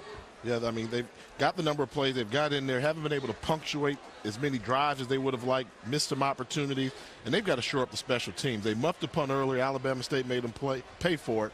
And here to start off the second half, just a mental error, non-communication by the return men, giving the Wildcats poor field position.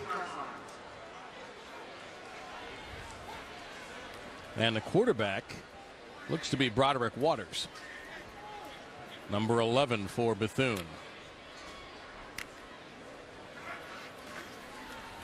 And on the handoff, nice hole opening that time, and a slip at the 15-yard line.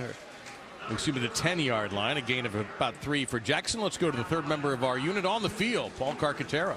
Had a chance to catch up with Coach Brian Jenkins from Bethune-Cookman coming out of the tunnel.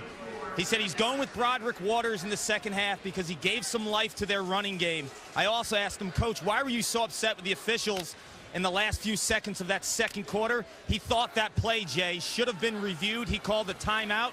That would entice the referees to review it. They still didn't do it. He's still fuming about it. And again, that decision, Jay, and we were right about it, still has to come from upstairs, not from downstairs. Yeah, and we talked to some of the replay officials here, and they said they looked at the play, and the play was going to stand. So although they didn't have to call timeout for an official review because there was an injured person on the field, they looked at the play. They said that Williams' arm was down around the 2-yard line, and the ball was not across the plane. So they ruled that his arm and elbow were down on the 2-yard line, so it wasn't going to be overturned at all. Maybe that's that lack of communication. Well, there you see Brian Jenkins, born in Fort Lauderdale, and there you see what he has done. Had particular success at Louisiana Lafayette. Did very well there, running backs and special teams. Worked his way through NFL Europe. A year with Greg Schiano at Rutgers, and then became the head coach, replacing Alvin Wyatt at Bethune in 2010. And his career record, 18-5 with 1 playoff berth. He came here and really brought intensity to the program. Alvin Wyatt had tremendous success at Bethune-Cookman. Very difficult to replace a legend in a guy like Wyatt, but Jenkins came in and found early success, and he's got the Wildcat program back and rolling. I'm just disappointed he's not wearing the yellow pants that Alvin Wyatt was famous for. He's not the fashion aficionado that Wyatt is, and I don't think he's trying to be either. It's not easy to pull that look off. That is very close to the first down. Roberts and Slater in on the stop for Alabama State. And it's going to be a first down for Bethune-Cookman's Wildcats.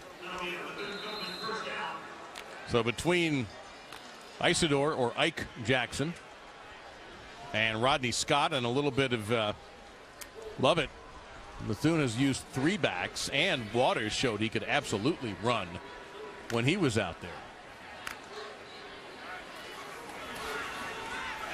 A nifty move that time by Jackson, and he'll get another first down to the 35-yard line. Stewart on the stop for the Hornets, and their coordinator, Cedric Thornton, the defensive coordinator, has got to be wondering, what do I do about this run game? Yeah, you know, all they're doing right now is doing number count running right now. The quarterback is saying that, hey, if you've only got 5 guys in the box, we're going to run the ball at you. Very simple philosophy there. I'm surprised that Alabama State and D coordinator Cedric Thornton has not forced Broderick to throw the football. He's coming there and just hand it off and run the ball, but I really think they need to get an extra linebacker close to the line of scrimmage and try and force him to throw the football. Broderick Waters is in here just running around, and they're making it easy for him. Ike Jackson, you saw a look at him. Ran for 204 yards against Norfolk State last season. He is an explosive back, 19 career touchdowns coming in. And a difficult time for Winton Stewart, senior from Lilburn, Georgia, getting off the field there. Now they're bringing an extra guy closer to the line of scrimmage in a white jersey there. So now you see they're looking over the sideline. Can we still run against this formation? Extra man in the box. They're probably going to try and throw it. Jackson's run for 86 yards and 11 carries. And Waters will keep this time. Read the play and makes a nice cutback. Takes a shot, though, as he picks up 3 yards. Second down and 7. Jimmy Daniels, who had a great first half for Alabama State, in on the stop. What do you think of the decision to start Waters? He went down there and got him a score before the half, so he showed a little momentum. And right now, I think he's got Alabama State confused. They don't know if he can throw the ball or if he's just a runner. So go with the hot hand, and Waters seems to have the ability to move the football team.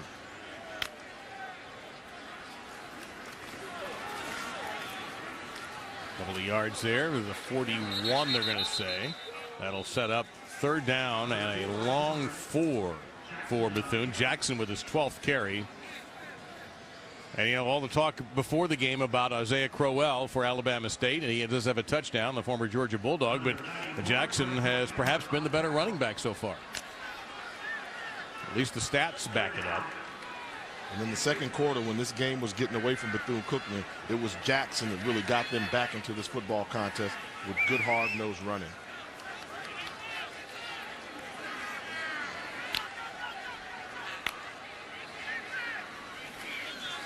Little option, he'll keep it. Oh, solid hit.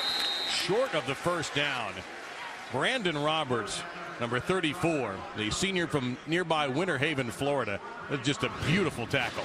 Yeah, good job there of just stretching it all the way to the outside. He thinks he's got a running lane. No, you don't. You got a headache, son. He baited you into thinking there was a running lane there. So 4th down and a yard to go. And the field only has one team on it at the moment. Now, this is that area where we've seen Bethune-Cookman go for it on 4th down. If you're special teams right now for Alabama State, you got to be thinking punt safe. That means punt safe. Make sure that they punt it. They don't try to fake. Well, you've got Kowalski, the punter, number 16, in there, standing at the 32-yard line. Kawan Riley awaiting the, and we have a flag down, and it looks like we're going to have delay of game. Delay of game. Offense.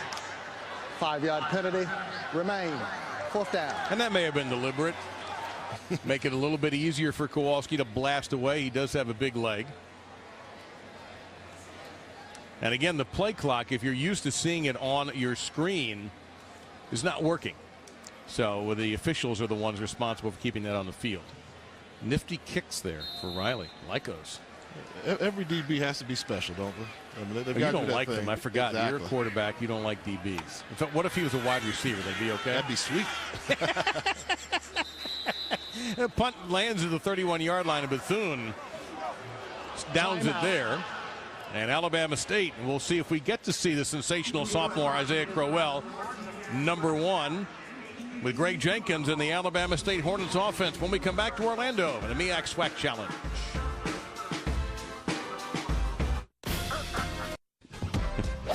Indulge in grown-up escapes and family fun entertainment at Walt Disney World Resort with experiences including a new addition to Downtown Disney and Epcot's Food and Wine Festival. Strike up fun at Splitsville, America's bowling alley, a 50,000 square feet untraditional bowling center with the billiard tables, upscale dining, and live entertainment at Downtown Disney West Side. Enjoy best eats and sips around the world plus top music acts at Epcot's International Food and Wine Festival, September 28th through November 12th. This 46-day culinary event adds an extra day and debuts new vegan and fresh from Florida dishes. That's a great event, too, by the way. If you ever get a chance to go, you got to jump on that. There's your score and time. The first look at the Alabama State offense in this half. And Isaiah Crowell, the sophomore from Columbus, Georgia, the ex-Georgia Bulldog, not on the field for this series. Super hot day. High 80s, close to 90 degrees, about 65% humidity, and that turf makes it even warmer. That's an artificial surface. And Greg Jenkins, the quarterback, hands off to Malcolm Cyrus, the sophomore. So it seems that he and Crowell are going to be splitting the carries. Dantzler in on the stop for Bethune. Second down and about 5. You see what Cyrus has done.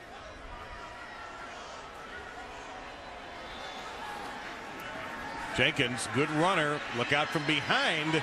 Being chased, he'll throw it, and that's another spectacular catch, but out of bounds. T.C. McWilliams one day must go to the middle of the field, Jay, because every time they throw to him, it seems like he's hovering around the sideline. Yeah, he works the sideline well, but on this last one, kind of his fault there. If the quarterback's scrambling, you've got to know where you are on the field, and you're going to see McWilliams. Watch him drift. He's out of bounds right away. Quarterback's just throwing to the number. He was stepping on the line, standing on the line when Jenkins threw him the pass. When a quarterback breaks the play like that, is there a verbal cue for the receivers to know to come back? Yeah, sometimes you just call the scramble call, and somebody's going to yell it. But they're taught when you see your quarterback running, run towards him, don't run away from him. And if you can find a little soft spot on the sideline, quarterbacks like to make that throw. You either complete it to him or the ball goes away out of bounds, incomplete pass. Marcus Gamble made the catch, unable to get the first down. They're going to be a yard shy, so a 3 and out to begin the half for the Hornets. Their offense since the first quarter has definitely cooled. Yeah, you know, we talked to Coach Barlow going into the half. He said he thought his offense got complacent. Everybody got complacent. No, I think the tide is changing. And Bethune-Cookman is starting to take the fight to Alabama State, which is going to make for a dynamic second half because they seem to be running on flat tires right now, Alabama State. And Bethune-Cookman slowly but surely is gaining momentum, starting to gain control of the line of scrimmage and beat up on the Hornet offense.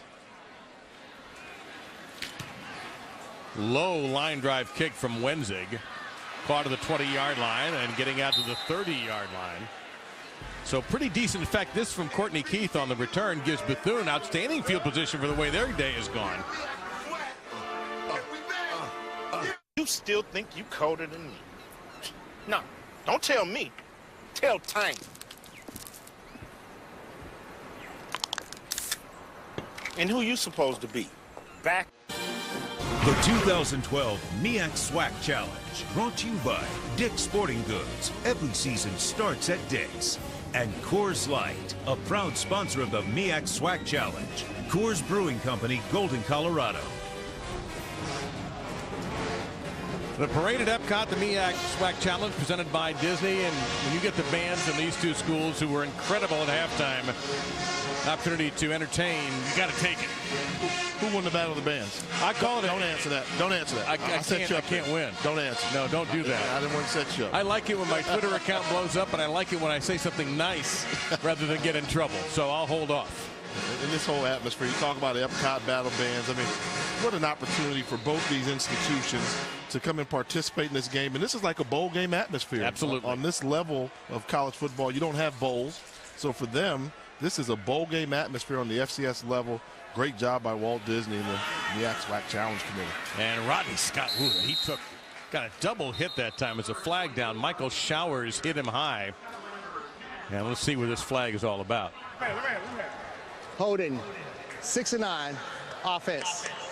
10-yard penalty from the previous spot. Replay, first down. Good penetration that time by the Hornets front four to cause that a loss. The funny thing is, at the 30-yard line is the best starting field position today for Bethune-Cookman. And that's been one of the problems they've had.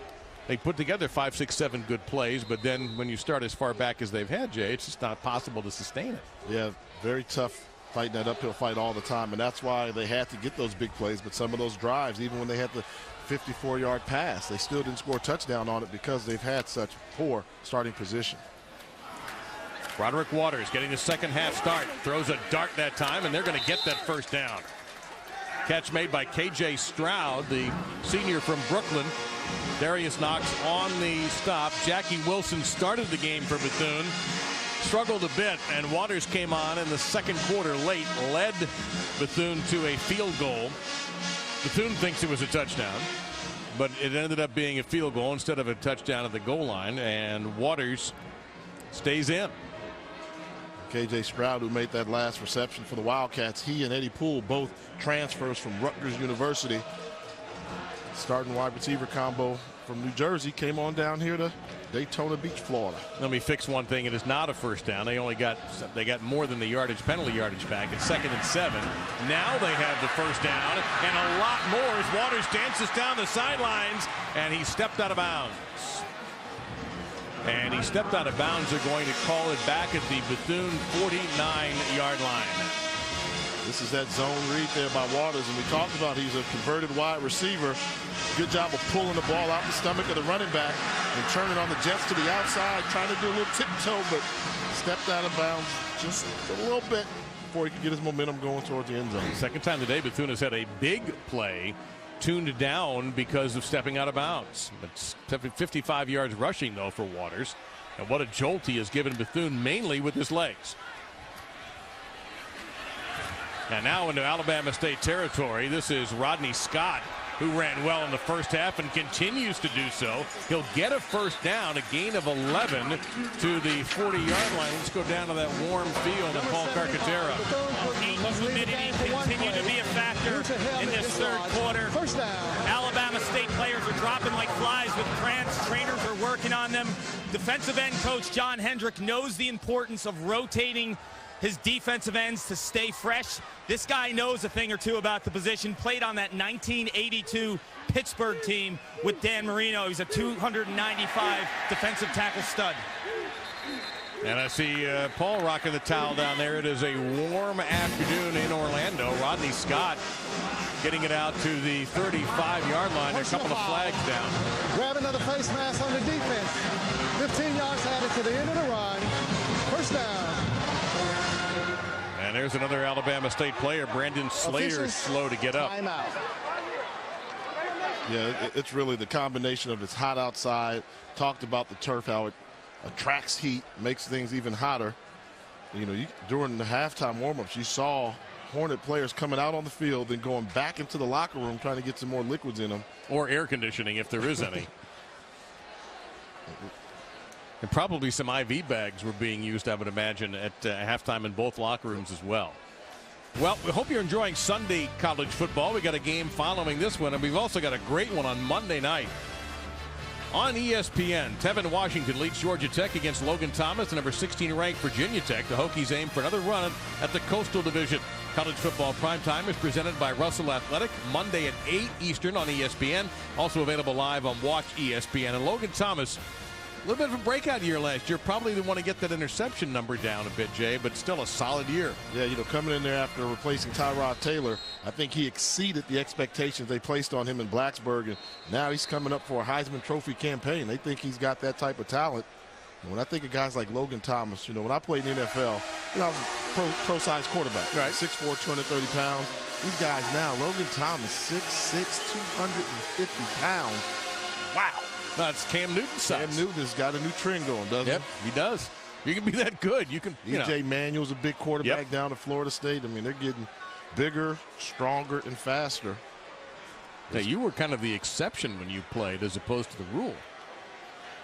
Right, for college especially. Yeah, you know, it was pro size, but you know what a lot of people don't realize is when I played for the New England Patriots, I was the smallest quarterback on the roster. False start, 75, offense. 5-yard penalty, remain, first down. So a lot of flags flying in this third quarter. Brian Jenkins not happy with one of his players for that mistake after they just got a face mask penalty. So it's 1st and 15 here at the MEAC SWAC Challenge at the Citrus Bowl in Orlando. This game presented by Disney. There's your weather, 85 degrees and very humid outside. Alabama State had a 21-0 lead.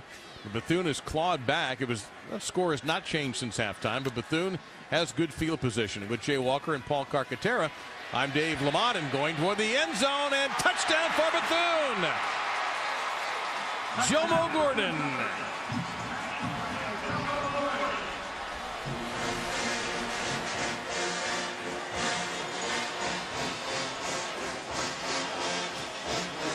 Well, after Alabama State tried to crowd the line of scrimmage and bring defensive linemen up in the gaps, they moved the pocket. Good job by Waters, squaring his shoulders and making an accurate throw. Alabama State defensive back just one step late. Touchdown Hornets.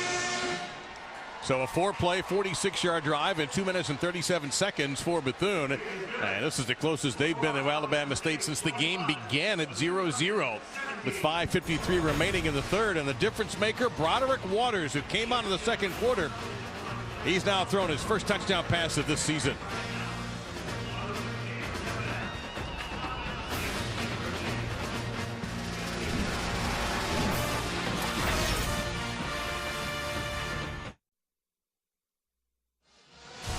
College football in high definition is presented by Vizio.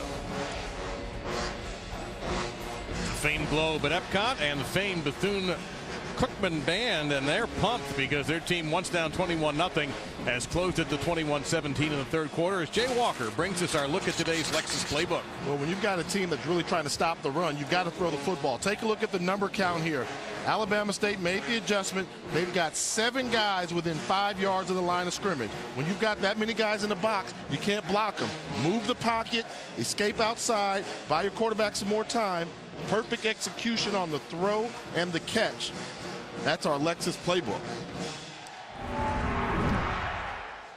So the Wildcats, there's one player there's got the right. He's not playing today, but he's not going to be cramping up. Got that towel on there, which I'm guessing he's got a little cold water. You see the total yardage and the difference in just this quarter alone. And the third quarter was another dominant quarter for the Wildcats last year. Outscored opponents 119-37. They were particularly tough in first and third quarters. And that's what I call the mark of a good coaching staff. When you go in there, make the halftime adjustments, and get your team ready to play in the second half, which is that third quarter, and then they get out to good starts. We have a fumble here, perhaps. Marcus Gamble brought the kickback for Alabama State. Bethune is claiming they have the football. And the officials don't agree. So we'll get a look at the Alabama State offense, and we'll see if number 1 Isaiah Crowell comes out. The one-time Georgia Bulldog dismissed from the team by head coach Mark Richt after an arrest. And he, about a week later, in July 5th is actually when he joined the Alabama State football team, and it is Crowell. Not impressive numbers, but he does have the 1 touchdown. And he was an impact in the beginning of the game. He was one of the guys that helped them get out to that early 21-0 lead. Good hard-nosed running. Then the team started focusing on him, and he was able to make some good plays. The previous play is under review. All right, now the rule is if you can recover the fumble immediately, it is your ball. So as he's running, ball's the knees down. Well, that is really close. Plus, there was a face mask, which they can't call, of course, in review. But look at his right knee. Does he have right now control? The ball's coming out. Yeah. That is crazy close. Some great camera work there. It's out. But is it indisputable to overturn a call? Call on the field is not a fumble, and Alabama State ball. Now, if they see that look there, that's pretty indisputable. Think that's a fumble? You're looking for the knee to be down. Knee was not down. Ball was coming out, going towards the ground. And I think there have to be certain keys you look for. If a guy fumbles the ball, I mean, it's real simple. Is any part of his body on the ground when he fumbles? The ruling on the field stands as call. Alabama State recovered the ball, had the ball before hitting the ground. First down. I don't know how you see that. I just really don't know. Am I seeing something different that you're not seeing there, Dave, in that replay? I mean, much like the debate about who won the Battle of the Bands, I might stay out of this one. Let's take a look again. Look at the knee. I mean, that's the only thing they could be questioning. Is the knee down? No. Ball's coming out. Now the knee is just now going down. That ball's out. You're right. It is out. By 6 or 7 inches. I mean, and there you see the recovery by the Wildcats. Now, are they reviewing this thing again, or did he call timeout? Because you see, can you review twice? Can you challenge? There's no such thing as double jeopardy here.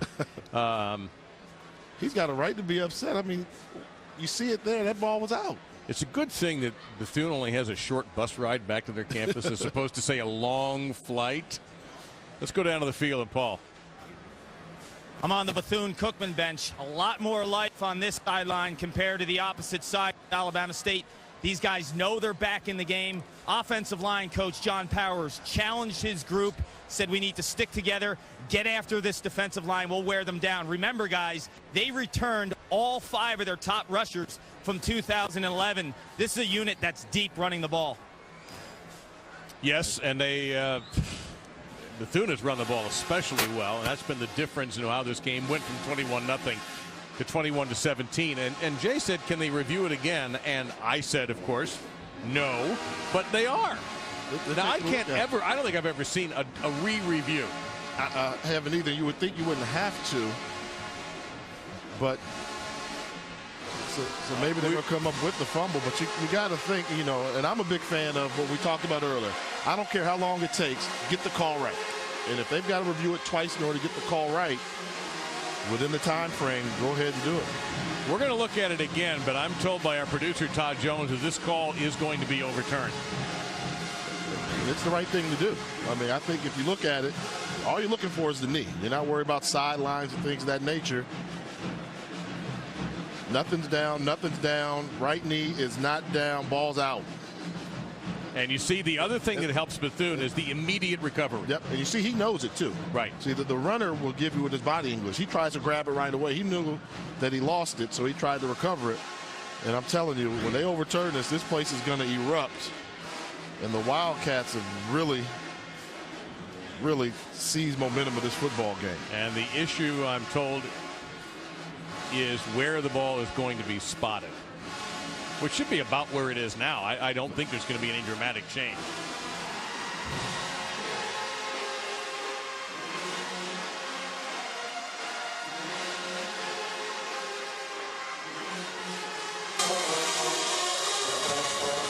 The ruling on the field is reversed. The ball was ruled as a fumble. Bethune Cookman recovered Bethune Cookman's ball on the 20-yard line. First down. I must say, I don't remember ever seeing a play double reviewed, but they did get it right, which is the bottom line. And all of a sudden, Bethune is 25 yards away from taking the lead in this game for the first time. And the band was so loud that many fans over on the Alabama State sideline didn't hear the reversal. And so they're in shock as to what happened. Well, the referee was waiting for them to calm down. It was like a teacher walking into a loud classroom and just standing there waiting for them to be quiet. You're right. I think a lot of these fans don't know what's happened, but they're figuring it out. And it ain't good. Not for Alabama State, it's not, no. So sudden change. Can the Alabama State defense stand strong here? And a gain of 3 straight ahead. Rodney Scott tripped up. 2nd down and 7 coming up. And now when they break the huddle, I want you to take a look at the interior line for Alabama State. They brought the extra guy up closer to the line of scrimmage, got burned with the pass. Now they're backing him up. See, they got the safety high. They're only going to have 6 guys around the line of scrimmage, even though Bethune Cookman has 2 guys in the backfield. So Bethune should be able to run the football right now from this formation when you've got 6 on 6. Well, nice ball work that time by Waters, and the pitch to Lovett gets him to the 10-yard line before he is brought down by Riley, the outstanding senior free safety who's on the Buchanan Award watch list. Yeah, you just take a look at all the bodies that they've got by the line of scrimmage and 2 safeties high. Once you see 2 safeties up high, then that means you should be able to run the football. They've got the advantage. They have the numbers. Get to the perimeter pitch. Nobody to account for the extra running back. And the 1st down. Good block there by number 3, Eddie Poole, 2 for Bethune Cookman University. Another handoff. It's been the run game as Scott is hurled back, but not until he gains almost 5 yards to the 5-yard line. So it's going to be 2nd and goal. Owens and Roberts in there on the stop. 75. Bethune Cookman must leave the game for 1 play due to helmet dislodge. 2nd down. And that's Jackie Wilson, the starting quarterback, loneliest man in city of Orlando right now.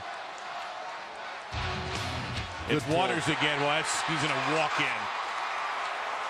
Broderick Waters read that perfectly. And since he has taken over, Bethune has put up 16 points with 17 pending. Well, if Alabama State was complacent, they seem to be still complacent, can't get out of a rut. Watching a 21-point lead evaporate, turn into steam. It was 21-0 in the 1st quarter. It's now 24-21. And sudden change making the difference after the fumble on the kickoff return. Now this is how you draw it up here. This is stealing here. Now I'm gonna put you on the spotlight, Dave. Oh, wow. When you get there, I'm telling you, option off the in man on the line of scrimmage. If you're the quarterback, I want you to look to your left. You know the ball's going left. Okay. In man on the line of scrimmage. It's right outside your camera. You can't see him now.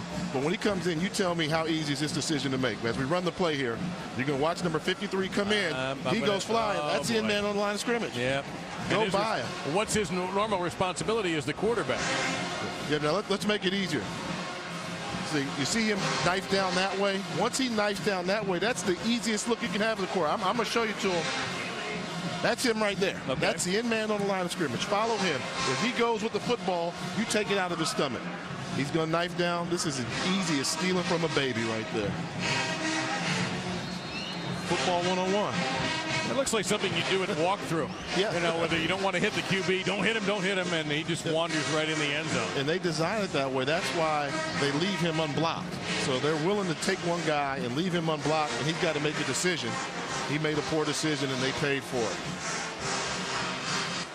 So Alabama State trying to settle things down a little bit now. And they can't even get to the 20-yard line. This game is completely shifted around. Great coverage that time on the return. No chance for Riley to even get to the 20-yard line. Well, we got 2 races left until the chase. Greg Biffle, Jimmy Johnson, Dale Earnhardt Jr. are locked in. Carl Edwards, Kyle Busch, and Jeff Gordon battle for wild card position. The NASCAR Sprint Cup Series in Atlanta. You can see it tonight at 6:30 on ESPN. Crowell back out of the running back position. Greg Jenkins still the quarterback for Reggie Barlow and Alabama State.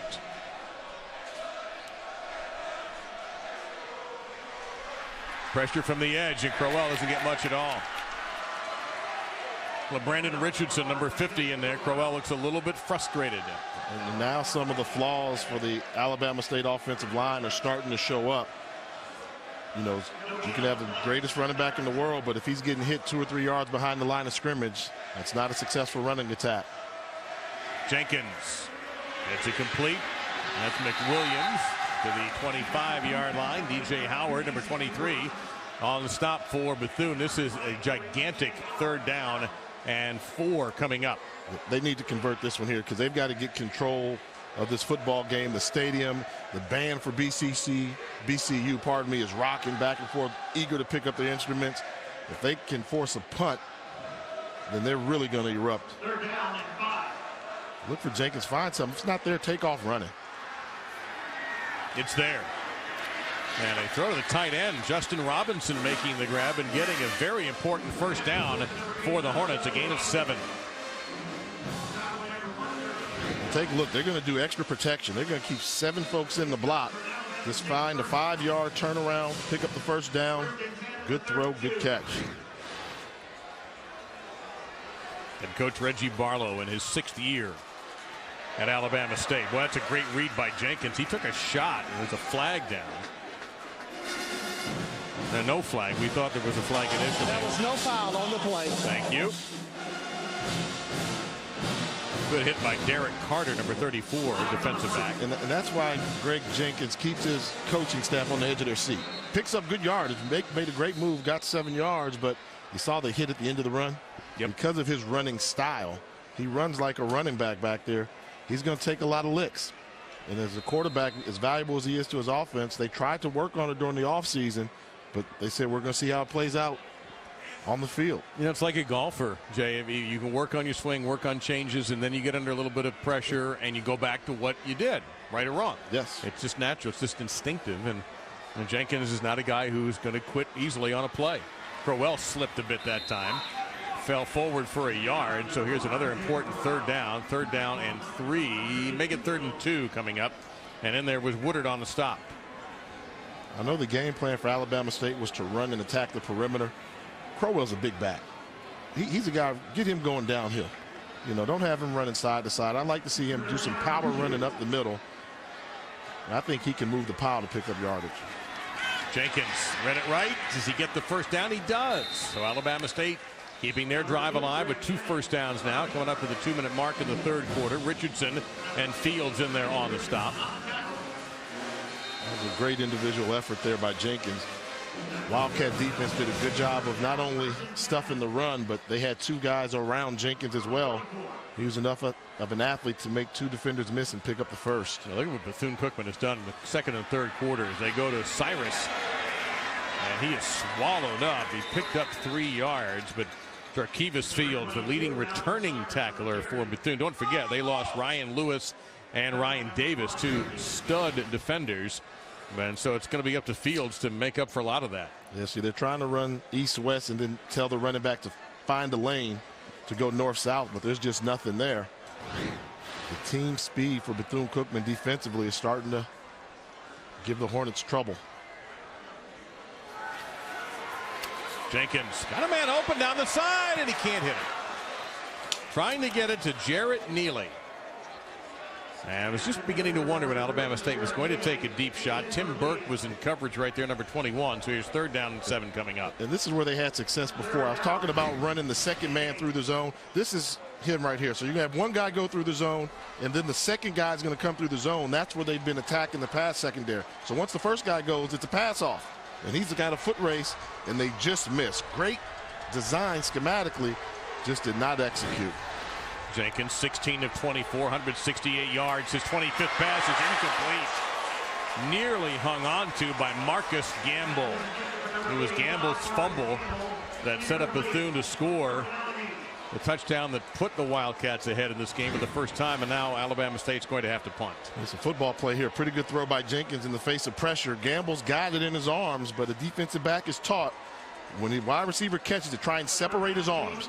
He's going to go take a swat at it, separate his arms, and dislodge the football. Deion Hanks missed the first time and got him on the 2nd swipe. That's a tremendous play because the 2nd swipe also in the air. And timeout. Bethune Cookman. 30-second timeout. Oh, an interesting their first call. Timeout, second half. Interesting decision by Brian Jenkins. It's clearly something that he wasn't comfortable with. And we talked a bit in the first half about the SWAC storylines, Jay. What about the MEAC storylines for 2012? Well, you got some interesting things that are going to take place in the MEAC conference this season. You know, Bethune Cookman is one of those teams there that are interested in that. The second bullet point there, will they get 2 teams in the postseason? With the field expanding to 20, they did it in 2010. The MEAC got 2 teams in. Bethune Cookman did not get in last year. Norfolk State did. The sophomore slump. You had 5 new head coaches in the MEAC conference last year trying to turn around their program. How are they going to do? I'm talking about the programs. You got A&T's got a second-year coach. Howard University, Savannah State, Delaware State, North Carolina Central, all sophomore coaches. And can Norfolk State repeat as champions? It's going to be very tough. They've got road games at South Carolina State, at Hampton, at Bethune-Cookman. Pretty tough going to all those places and emerging victorious. Wenzig. It's a good kick. Looks like he's trying to get it to go out of bounds. Well, he did a nice job with that kick. Let's see where the official is going to mark him out at the 9-yard line. Bobby Wenzig, the junior, formerly with Arizona State, now with Alabama State. All right, let's take a look at the preseason poll for the MEAC only. You got Norfolk State with the reigning champion. They do that year to year. They kind of pay respect to the defending champion, name them #1 again. Pete Adrian's done a good job with that program. They had a dream season a year ago. South Carolina State, Buddy Pugh had a rebuilding year last year, and they still won 8 football games. That's how good they are. And then you've got Bethune-Cookman and Florida A&M, and then Hampton. It's going to be probably one of the most competitive seasons in MEAC football play we've seen in some time. Any one of those top 7 teams I could see winning the conference. Staying with the ground, and it's Isidore Jackson getting across to the 11-yard line for a couple of yards. It'll be second down and long coming up to a minute in this third quarter.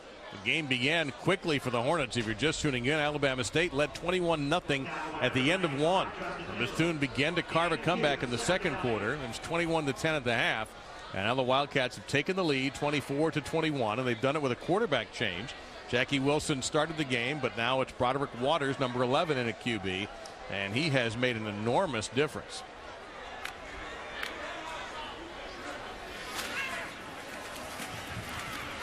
Nothing there that time. Nothing. Great job by the interior. And that is Bauer, Jaquez Bauer, number 48, leading that charge. And that probably is going to be the end of the quarter, or maybe not. Bethune trying to work quickly. They're looking at 3rd and 9 here. It's tough for them because they don't know how much time is on the 25-second clock. Now, this is where if you're an official, you let them know, hey, coach, you can't go to the end of the quarter. And that's what they're going to do. At first, it looked like they were trying to hurry the play, but then there's no read. You're ahead. Burn off as much time as you can. So Brian Jenkins of the third, trying to win his second straight MEAC SWAC challenge. They dominated last year. This time they've had to come from behind to get the lead through 3 quarters.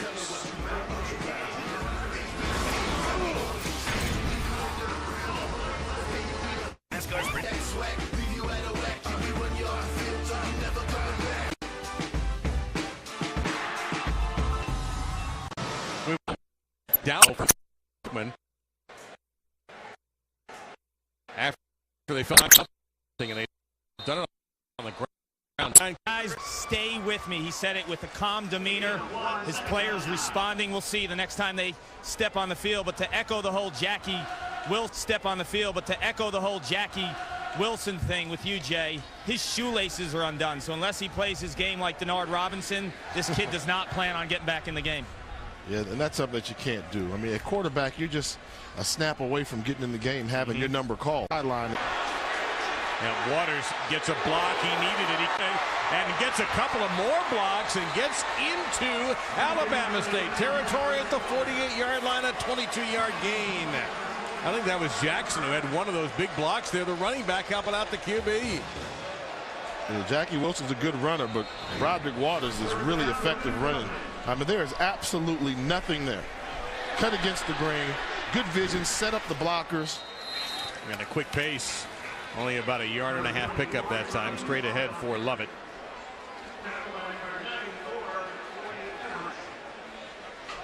And it's an interesting situation. You're up by 3, so you do want to kind of, they're going to call a timeout. Yeah, they're calling a timeout. So Bethune's going to use their second timeout. Timeout, Bethune Cookman.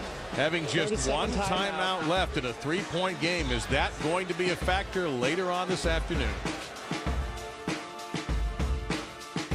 High strength. That's the thing right now. If you're Cookman by 10 points, he had a big play on special teams. Crucial.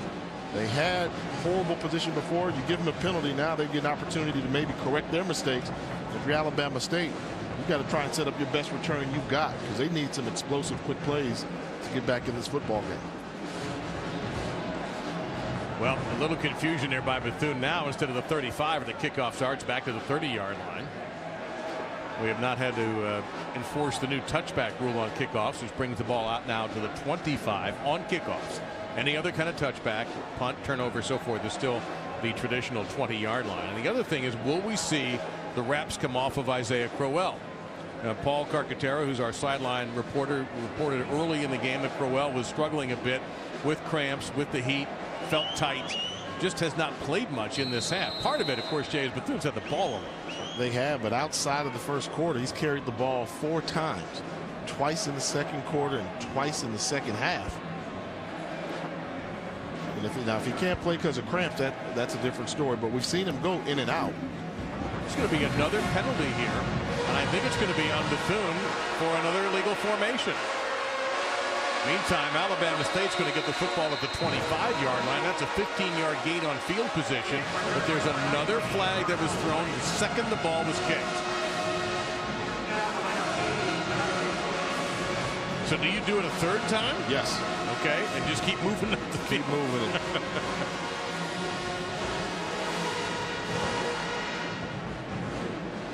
And you see the official, Rod Holloway, re-kick. Illegal formation. Number 45 on the kicking team. 5 yards will be added to the end of the run. First down, Alabama State. All right, they'll do it the other way and take the 5 yards and put the ball at around the 30-yard line. Looking forward to this one tonight. Coverage of Major League Baseball tonight on baseball's biggest stage. A battle between 2 Cy Young candidates within the AL Central. Chris Sale on the White Sox, Justin Verlander and the Tigers, 8 o'clock Eastern on ESPN2. Sunday Night Baseball is presented to you by Taco Bell. Also live on WatchESPN.com and the Watch ESPN app. Sale, 15 wins. Verlander leads the American League in strikeouts. It's going to be lots of fun. They'll probably end up being, what, 11 to 10 and 12 innings or something like that. If Prince Fielder has anything to say about it, it'd be a high-scoring affair. Brian Jenkins' nonstop dialogue with the officials continues. He's had a lot to say to that group today. Meantime, the ball at the 31-yard line for Greg Jenkins. And this is Crowell right here, the one-time Georgia Bulldog, trying to get something out of it. Here comes another flag into the game. No gain. And let's see what the penalty is here.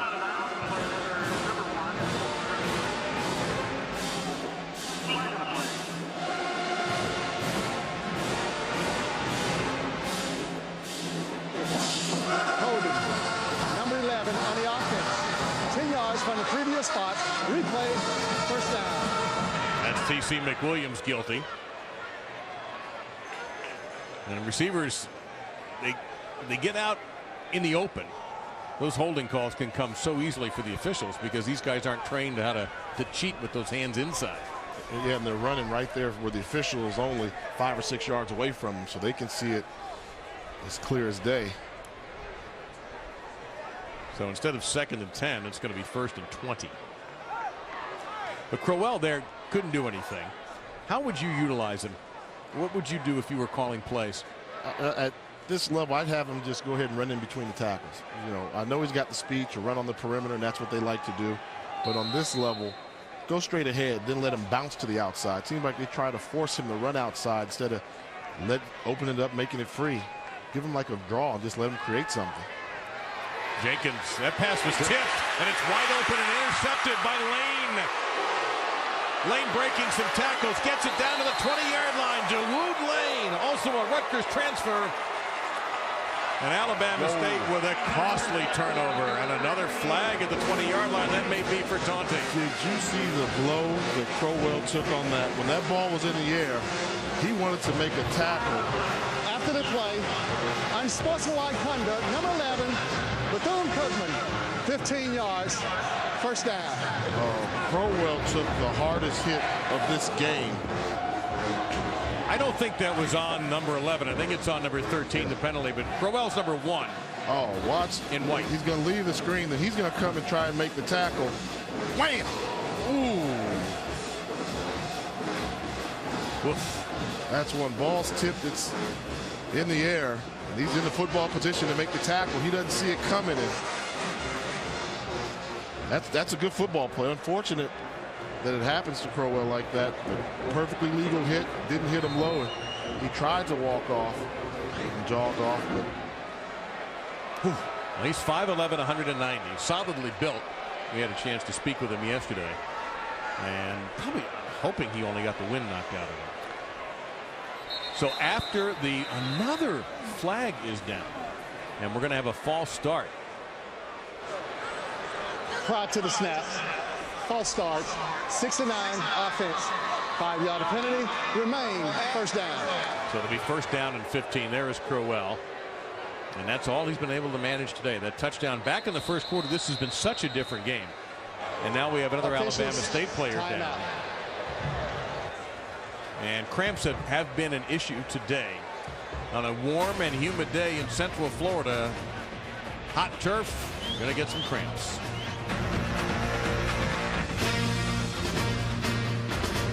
September 10th, Bengals Ravens at 7, Chargers Raiders at 10:15 on ESPN.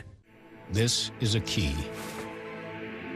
It's a family tree. And there's some of the Alabama State faithful who made the trip from Montgomery, or maybe they've got some Florida-based fans. We're in the heart of Florida in Orlando at the historic Citrus Bowl, which is going to get some renovations in the next couple of years. Be nice to see.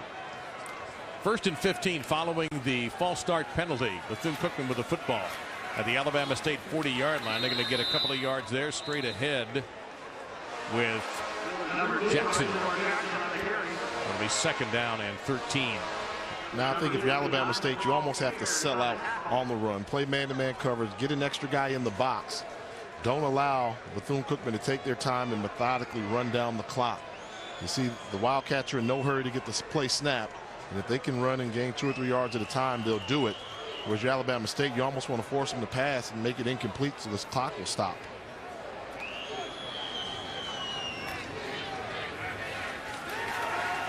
There's one of his passes, and it was way too hot. He had the receiver. He completely open that time and unable to connect. And that's what you want right there. That's what you need. So you see now 9 minutes and 12 seconds, so the clock is stopped. They've got a third down. This could be a drive where you allow Bethune-Cookman, if you get a stop now, to only hold on to the ball for less than a minute, and you get to get your offense back there on the field. Yeah, he had Tyree Green open in the slot, and just that one got away from him. But you also saw after the play Darius Knox running off with cramps. Second time that he's had to leave the game. One time it was so bad he had one leg going forward and one leg sideways. And it is hot out there. Hanging on to it is Waters, and he'll just get out of bounds and being chased. But a decent gain that time actually puts them in field goal position if they want to take a shot at it with Sven Hurd. But I'm looking at the clock right now. 6 seconds ticked off. You're up by 2 possessions. You want to stay in bounds a little bit if you can slide, let that clock run. This has not been a good job by Bethune-Cookman of deflating that football a little bit. And they marked him out. I thought he got to the 30. He only got to the 32, so it's fourth down and about 7 to go, and no sign of a kicker. Waters now exactly 100 yards rushing in 11 attempts and a touchdown. He has been the difference maker in this game, replacing Jackie Wilson in the second quarter and leading Bethune to a late field goal in that second quarter, and he's been the best player in the second half. Flag. Delay of game, offense, 5-yard penalty, remain fourth down. Should mention again, if you're just joining us, the play clock has been out all day. The officials are keeping the 25-second clock on the field, and quarterback can't get any help by looking for that clock. It's not working. It's been like that all day. And again, that could have been deliberate also, because now they bring the punter out, Kowalski, and that may just been a situation where I want to burn a little bit of that clock. But 13 penalties on Bethune. Kowalski with a little bit of a rolling kick. And that's going to roll all the way into the end zone. So Alabama State has not scored since late in the first quarter. They're running out of time to do it here. Timeout.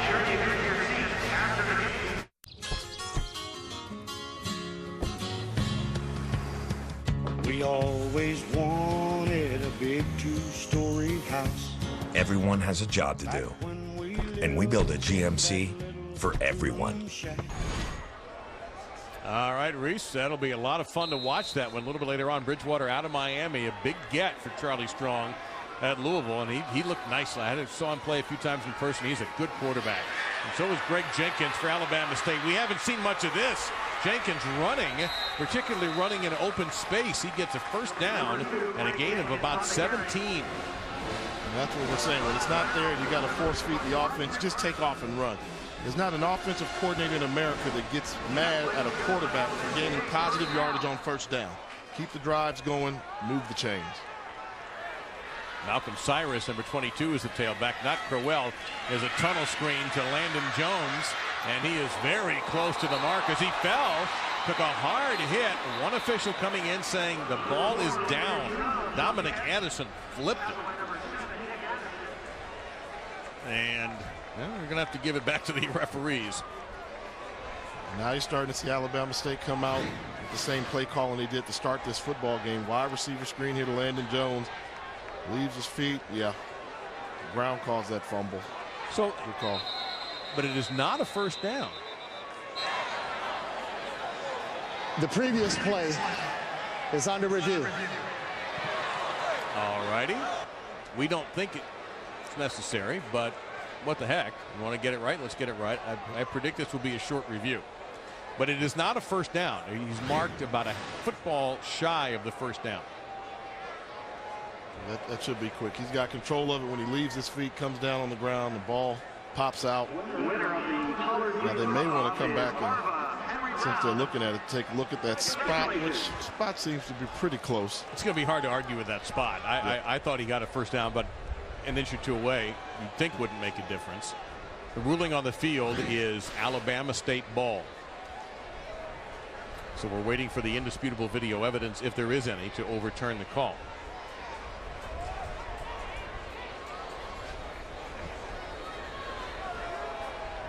Well, I can tell you, Jay, by the date where the Kentucky-Louisville game is being played. It's in Louisville. For some strange reason, unless it's changed, I don't think it has. Kentucky-Louisville, when they play at Louisville, it's the first game of the season. When they play in Lexington, it's the third. Okay. And so right. It's on ESPN News. It's going to be, I know that now because I have had the pleasure of calling a game a couple of years ago in Louisville. And it's an odd quirk in the series. And I can't explain why it is that way, but it is that way. A little rivalry. You know, and I think Strong is, you know, I mean, that's always a good one there. You talk about Strong and Phillips there and the coaches you have there. I think they're both good coaches. And if you look at the grand scheme of things, both of them have their programs making small gains. Maybe not as large as some would have liked to think. But both programs are getting better. Louisville was down for a few years, and Charlie Strong walked into a situation that was not the best. And look, made a couple bowl games already. And I've seen some predictions that have them possibly sneaking into the BCS with the bowl. Let's not forget, Big East does get that automatic qualifier. The ruling on the field is confirmed. First down. Oh, now they've moved the spot to first down. The chain sets. Yeah, I'm with you, Rod. And so it's a first down. The marker says second down. Now wait a minute. He said first down and signaled first down, so the chains are moving. And that's what a little bit of the holdup is. All right, everybody's happy. First and 10. Tough snap for Jenkins. Under pressure. Sacked and lost the ball at the 40-yard line. It belongs to Bethune.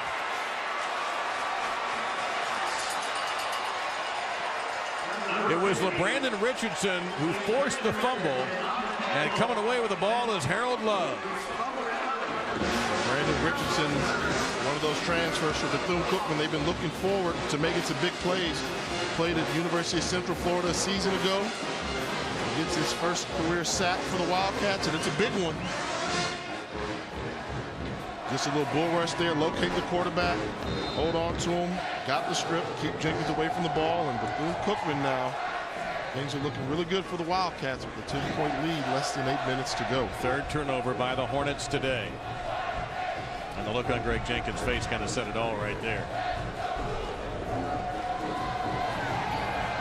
This is Rodney Scott, and he doesn't get much of anything. Maybe a yard if they want to be generous, where he is overwhelmed by a lot of white and gold and white and black and gold. Second down, we'll call it 10. He really barely got a yard, not even a yard.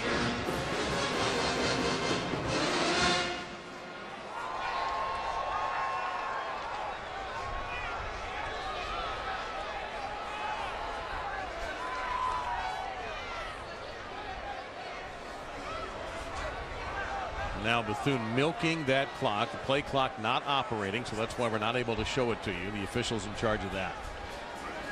Straight ahead, good blocking that time, and a nice hole for Rodney Scott. Down the sideline he goes and into the end zone for what might be the dagger touchdown.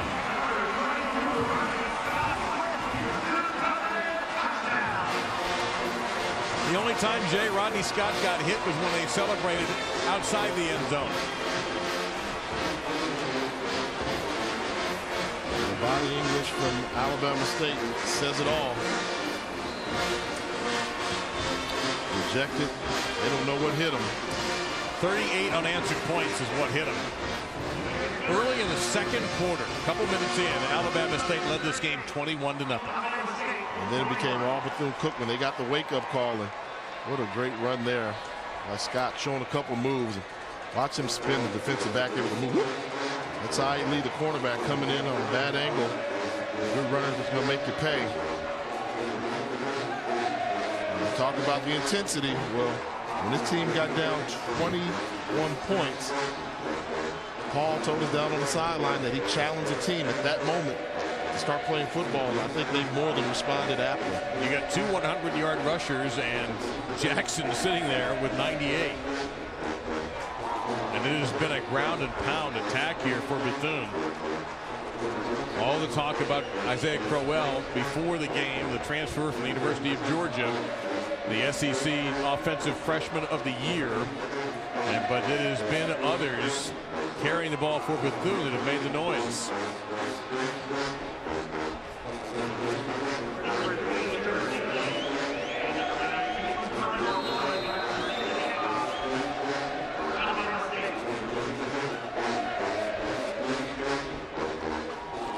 You saw a shot of Crowell on the sideline, helmet atop his head. Bethune Cookman won this game last year in incredibly impressive fashion. And they started off about as poorly as you can ask. Bad field position. They made mistakes on special teams. Their defense couldn't keep up with Alabama State. And all of a sudden, the switch of the quarterback helped. But what about the Bethune defense? We haven't talked much about what have they done differently. They made some changes. They actually forced Alabama State to run on the perimeter, even though that was their game plan. They took away, they got them from outside in. They said, well, if you guys want to try and outrun us to the sideline, we're going to let our athletes make plays. And the linebacker core, led by Fields, just started to intimidate all day long. And the D-line played together. Great adjustments by the Wildcat defense. An interesting coaching choice by Brian Jenkins that has really paid off. We take a look at the total yards by quarter, and that is literally ships passing in the night. Yeah, and they just couldn't get it going. I mean, they got 131 yards in the first quarter. Most of that came on the opening drive of the game. Then afterwards, it's been downhill from there, and they kind of got away from what success they had. Give credit to Bethune Cookman, as we did earlier. They made the adjustments. They said, we're not going to let you come here and just get us in the open space. They started to turn up the tempo a little bit. A little hardware to take home for the winners. And right now, that's going to go on the Bethune bus back to Daytona Beach, unless Greg Jenkins can perform some miracles at quarterback. Picks up 5 there, second down and 5. And we talked quite a bit with Fred Keiss, the offensive coordinator, yesterday. He's the OC for Alabama State, about the pace.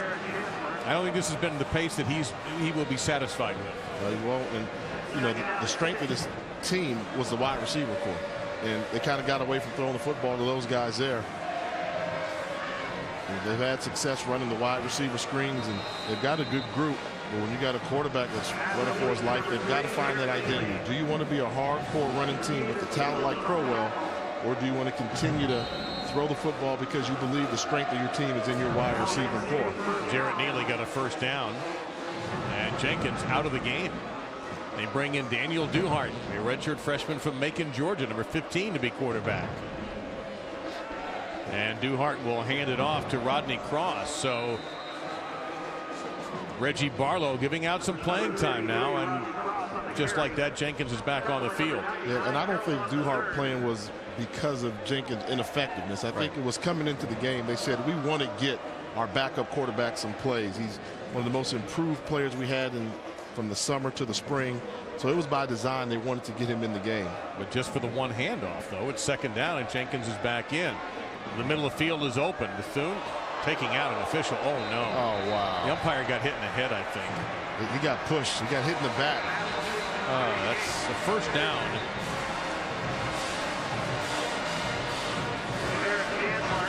You know, that's Wood Lane, the inside linebacker, number 13. You're going to see him come into the screen, and he's just going to kind of, I mean, you know. That's the part. I think that was the guys in the back and the wash who, I think the push isn't so bad, but there.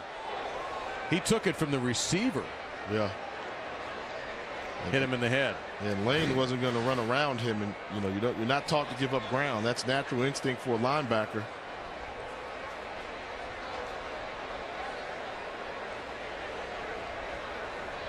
And both teams' training staffs came rushing out.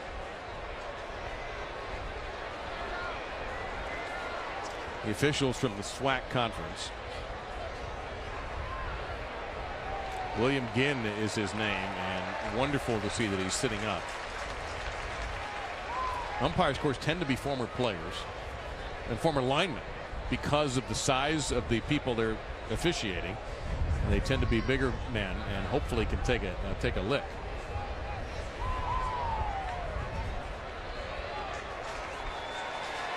And that's the best thing we've seen all day, that he's unprotected, of course, no padding. And see if he decides to continue, or they might want to. Yeah, what's he going to do?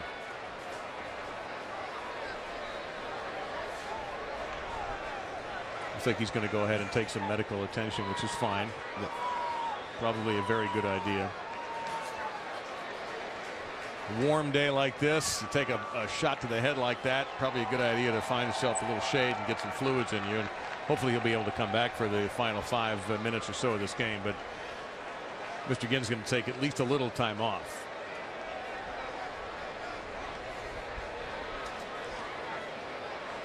Well, Bethune Cookman scored 38 unanswered points in this game. Alabama State very early in the second quarter was up by 21-0, and we were wondering, is the SWAC going to be able to come back, win this game? The MEAC has a 5-2 advantage, and right now it looks good for the MEAC.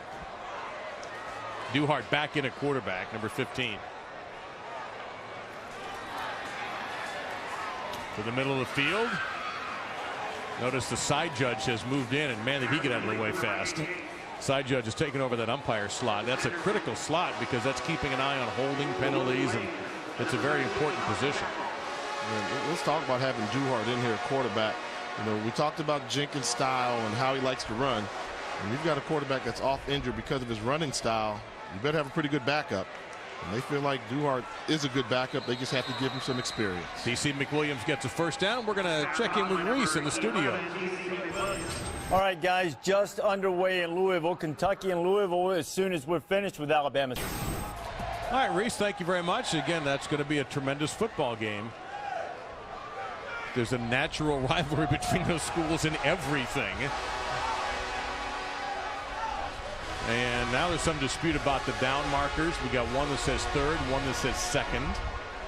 I thought he got in the first down, McWilliams, but the ball is marked a little bit short, so it's going to be third down and less than a yard. There you see Kentucky leads the series. They've won 4 of the last 5.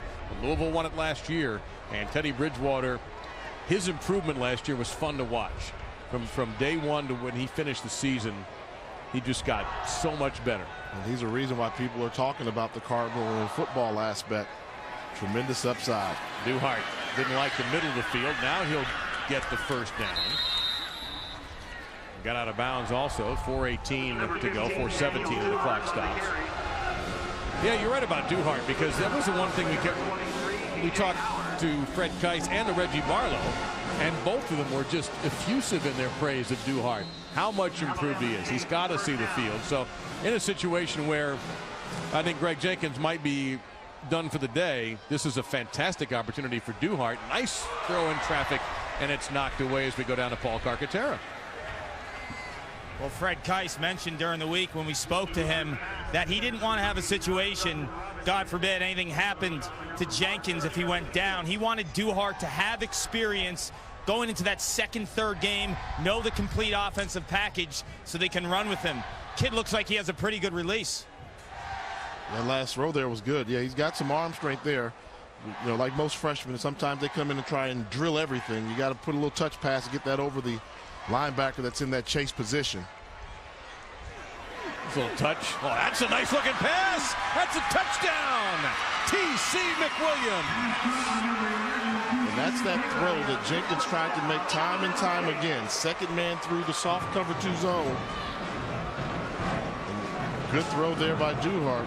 He hit him in stride. It was a pretty throw. Nice release, and they've had this all day. They knew that was the weakness of that defense in the crease between the safety and the cornerback. Good job by the freshman from Georgia. How to make it. A little bit late for the PAT. Bobby Wenzig will be on to try to make this a 10-point game with 3:53 to go. Wait a minute. Does Alabama State have a little something left? The score, Bethune Cookman 38. The 2012 MEAC SWAC Challenge is presented by Walt Disney World Resort. Visit MyDisneyDiscovery.com and uncover a world of grown-up and family fun you never imagined. And in part by Buick. Experience your kind of convenience, peace of mind, entertainment, and luxury. Coaches, student athlete, staff, official travel party. Everybody was at the Disney Epcot World Showcase. Joining ESPN and sponsors on Friday, the banquet, speeches from the head coaches. And look at that, Jay Walker was there on hand for the presentation of the annual Walter Payton Achievement Award to Bethune-Cookman's Arlen McCray-Nibbs and Alabama State's Bobby Wenzig. And of course, Disney Fireworks is a wonderful way to kick off the evening, Jay. I understand. My scouts tell me that you did a nice job. I try to represent America's black college, Howard University, pretty well. You try not to split too many verbs. You know, put a subject and a predicate together in the right format, but it's really a top-notch affair. When you talk to everybody, you know, I was honored to have the opportunity to be chosen as a keynote speaker, following the likes of Herman Edwards, who's done that before, and Robert Porsche a year before. Really good environment. It just goes into the whole atmosphere of this is not just a football game. This is a festive bowl-type atmosphere down here in Orlando. All right, what about an onside kick here? Depending on the timeouts, I would go for it here. But if you still want to say you're going to need onside kick at some point in the game, you've got enough timeouts, you can kick it away and just use your timeouts effectively. Alabama State plays it conservatively, but they get tremendous kick coverage only to the 16-yard line. So Bethune back with bad field position. Alabama State has all 3 of their timeouts in the half. Now, last night at the Atlantic Dance Hall on the beautiful Disney Boardwalk, the VIPs, sponsors, and school folks joined the community in honoring HBCU graduates who have made a significant impact. Personal foul, number 30. Now, a personal foul penalty, we'll show you that in a moment. In their respective communities, including Jack Cy McLaren, Eddie Robinson Jr., Reverend Nelson W. Pinder, Steve Wilson, and Stephanie Reddy. And there you see the Legends Award recipients and John Chaney, the former Temple basketball coach in that. Look, stumped you. You didn't know that he went to Bethune-Cookman, no, I didn't. Did you? Nope. And that was something that I learned. And Stephanie Reddy, obviously, she was one of the very first women to be a men's basketball coach. Yeah. On the men's coaching staff there, Cop and 2-sport starter. Eddie Robinson played in the NFL, went to Alabama State, was a teammate of Reggie Barlow. He went on to fame with the Oilers and Texans.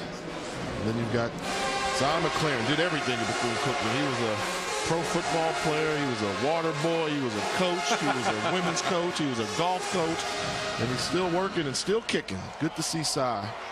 at the Legend Award reception. All right, now it was a personal foul penalty. Did I leave out my coach? I'm sorry. And then Steve Wilson, who was on the list as well. That's, you might want to get that in. He was my coach, the man that brought me to Howard University, and I owe so much of anything I've achieved to him and his family.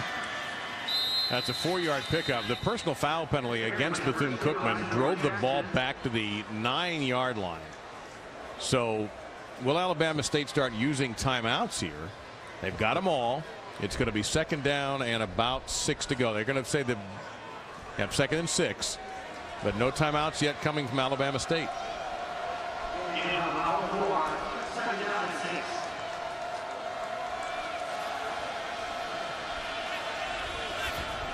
And that carry puts Jackson over 100 yards. So 3 100-yard rushers for the Wildcats today.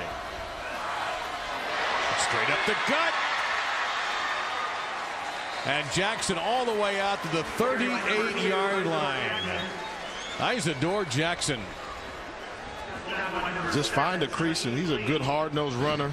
Just went over 100 yards on the game. And they're running up the middle here. Up the middle with the teeth. They've worn him down. Which you wanted to see more out of Crowell and the play calling from Alabama State. They challenge him. It's pretty hard to stop a guy running that's got a full head of steam running north-south on you. Easy to make a tackle when you've got him running sideways. 373 rushing yards for Bethune-Cookman University.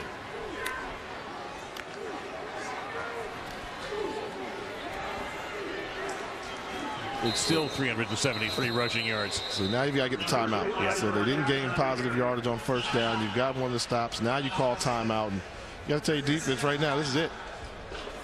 You know, one more 1st down and this ball game is over. Yes, absolutely.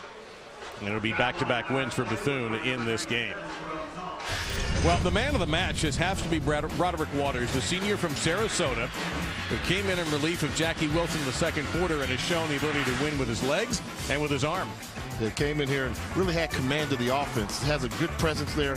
Reminds me a little bit of Matt Johnson, who's now the quarterback coach for Bethune-Cookman, and having the ability to manage the game. Great runner, underrated passer, and really stayed in control there. I think that they've got a star in the making down to Bethune-Cookman. Broderick Waters is our U.S. Army player of the game, and that was a pretty easy decision to make, and you see why. Accounting for 3 touchdowns, 210 total yards, 6 of 9 passing. Just an energetic performance. And hasn't come close to making a mistake. No. I mean, we didn't say, oh, we forced that ball into coverage or, you know, just way aired on a pass or put the ball on the turf. I mean, he's come in and just moved this team down the field and made great decisions with the football. Well, they've had no turnovers on offense today, Bethune. They had a muff punt early in the game, but the offense has not given the ball up.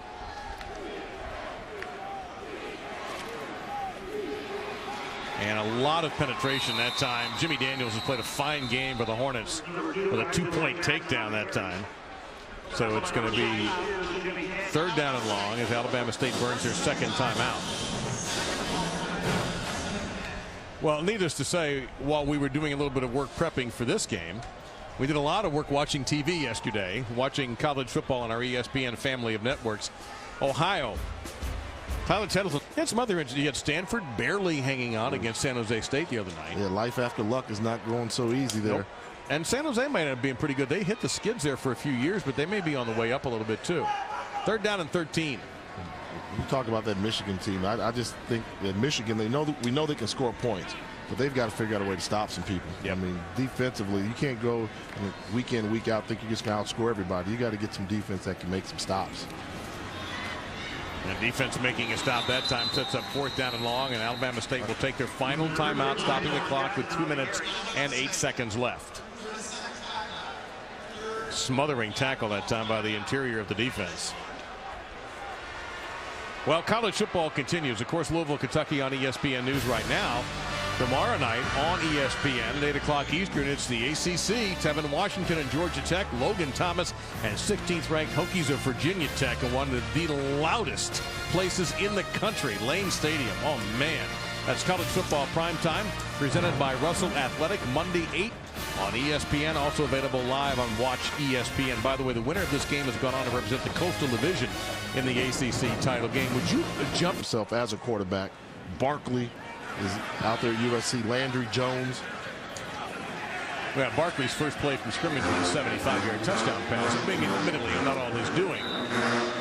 We're on the ball to the 19-yard line. 1:55 to go in the game. Alabama State has it, and Reese Davis can have it too. Reese? All right, guys, less than 2 minutes away from moving everybody over to Kentucky and Louisville. All right, thanks, Reese. Appreciate that. Daniel Duhart staying in at quarterback. That's Isaiah Crowell, a former Georgia Bulldog who was arrested in June and somehow dismissed from the team. No court date set, by the way, on that. He has only been charged. He has not been convicted, tried, anything like that. He is just facing these charges. We don't exactly know when that will be. But he joined Alabama State on July the 5th. Has not really had a huge impact in the game. That's a clean hit on Landon Jones. It'll be 2nd down and 10. So here is Isaiah Crowell in a time capsule. It got off to a great start there, showing that flash and speed to get to the outside that made him such a prominent SEC runner there at the University of Georgia. The power, the ability to change directions in between the tackles. There's something there. It's definitely talented offensively.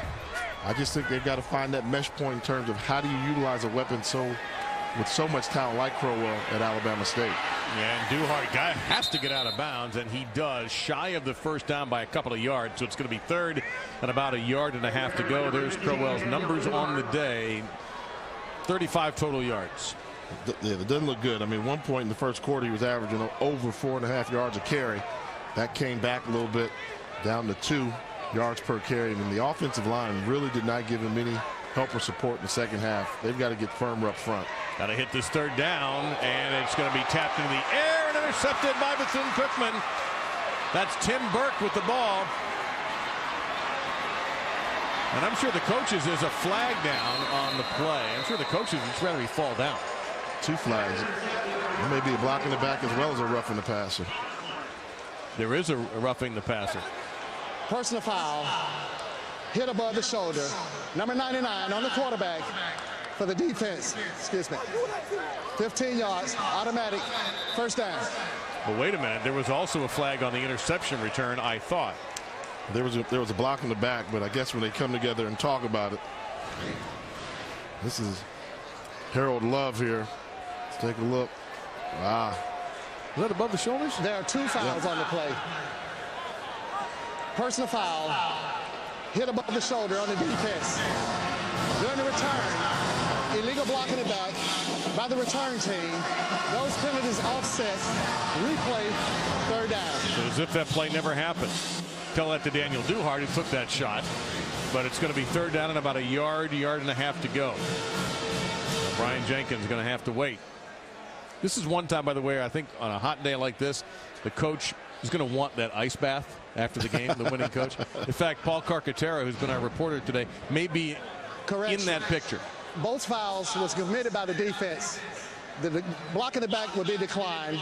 The personal foul hit above the shoulder on the quarterback would be enforced 15 yards from the previous spot, 1st down. Yeah, that's right. There we go. The block in the back is not normally a call you associate with the defense, but in this case it was because of the sudden change. So now it is a 1st down and the ball at the 43-yard line. That is a potentially significant penalty, but it's got to happen fast, obviously, for Alabama State. They have no timeouts. Bethune, that's something that's going to drive the coaches crazy.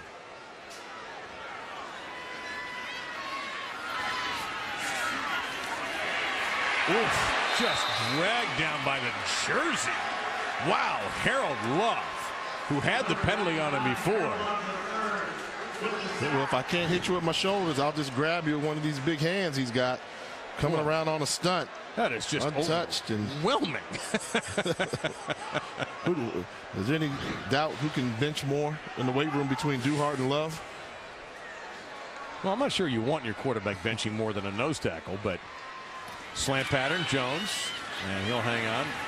They got the sack back. But Bethune with 5 sacks today. They forced 3 turnovers. They survive in an inordinately high number of penalties. And that's one of the surprising things about Bethune-Cookman. For Coach Jenkins to be the disciplinarian that he is, he has not been able to control the penalty factors in his career at Bethune-Cookman. They always seem to have more penalties than you would like for a championship caliber team. And Duhart's got a little bit of room here to get to the sticks, and he'll run out shy of it. He did not get the 1st down. 23 seconds remaining. Well, Bethune ran for 401 yards today out of their 585 total yards. Whew. And that's what they do. I mean, a season ago, they averaged over 250 yards rushing per game. So I think the game plan is still in place. If you're going to try and stop Bethune Cookman, you've got to stop the run. And we're just moments away from Kentucky and Louisville on ESPN. That pass, in fact, we are really close because that was 4th down. So Bethune will take over, take a knee, and wrap up this game. And I think what Bethune Cookman did is, for a while, they got away. They got a new offensive coordinator at Bethune Cookman who came over from Dartmouth, and he maybe was trying to feel out his team as well. Once they got down 21-0, seems like Coach Jenkins put in the order, hey, let's go back to doing what we do best. Pound this football and run it, and they responded.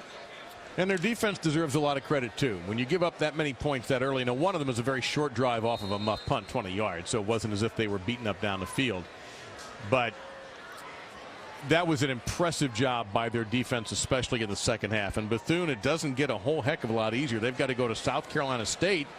I'll be there next week. That's right, on ESPNU, and then they play the U. Yes, University of Miami. And that South Carolina State game, the Bulldogs beat Bethune Cookman last year in Daytona. And South Carolina State seems to be ready for success again. Very impressive opening weekend victory over Georgia State down in Atlanta. Now the final seconds will tick off. Roderick Waters, the hero of this game for Bethune Cookman.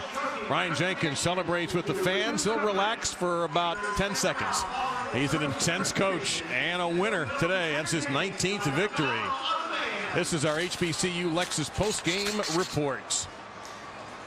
What do you take out of this one, Jay? Well, Bethune Cookman is very good. I mean, he's got a program now where year in and year out they're going to compete for the MEAC crown. Alabama State's got potential to still win that SWAC conference. They've got to get stronger on the offensive line if they really want to be a legitimate team to run the football behind Isaiah Crowell. But it's going to be a good football season for both of these teams. They're two really good programs. Now, Jay, it's been a pleasure here. We thank all of you for watching. This has been an exclusive presentation of ESPN, the worldwide leader in sports.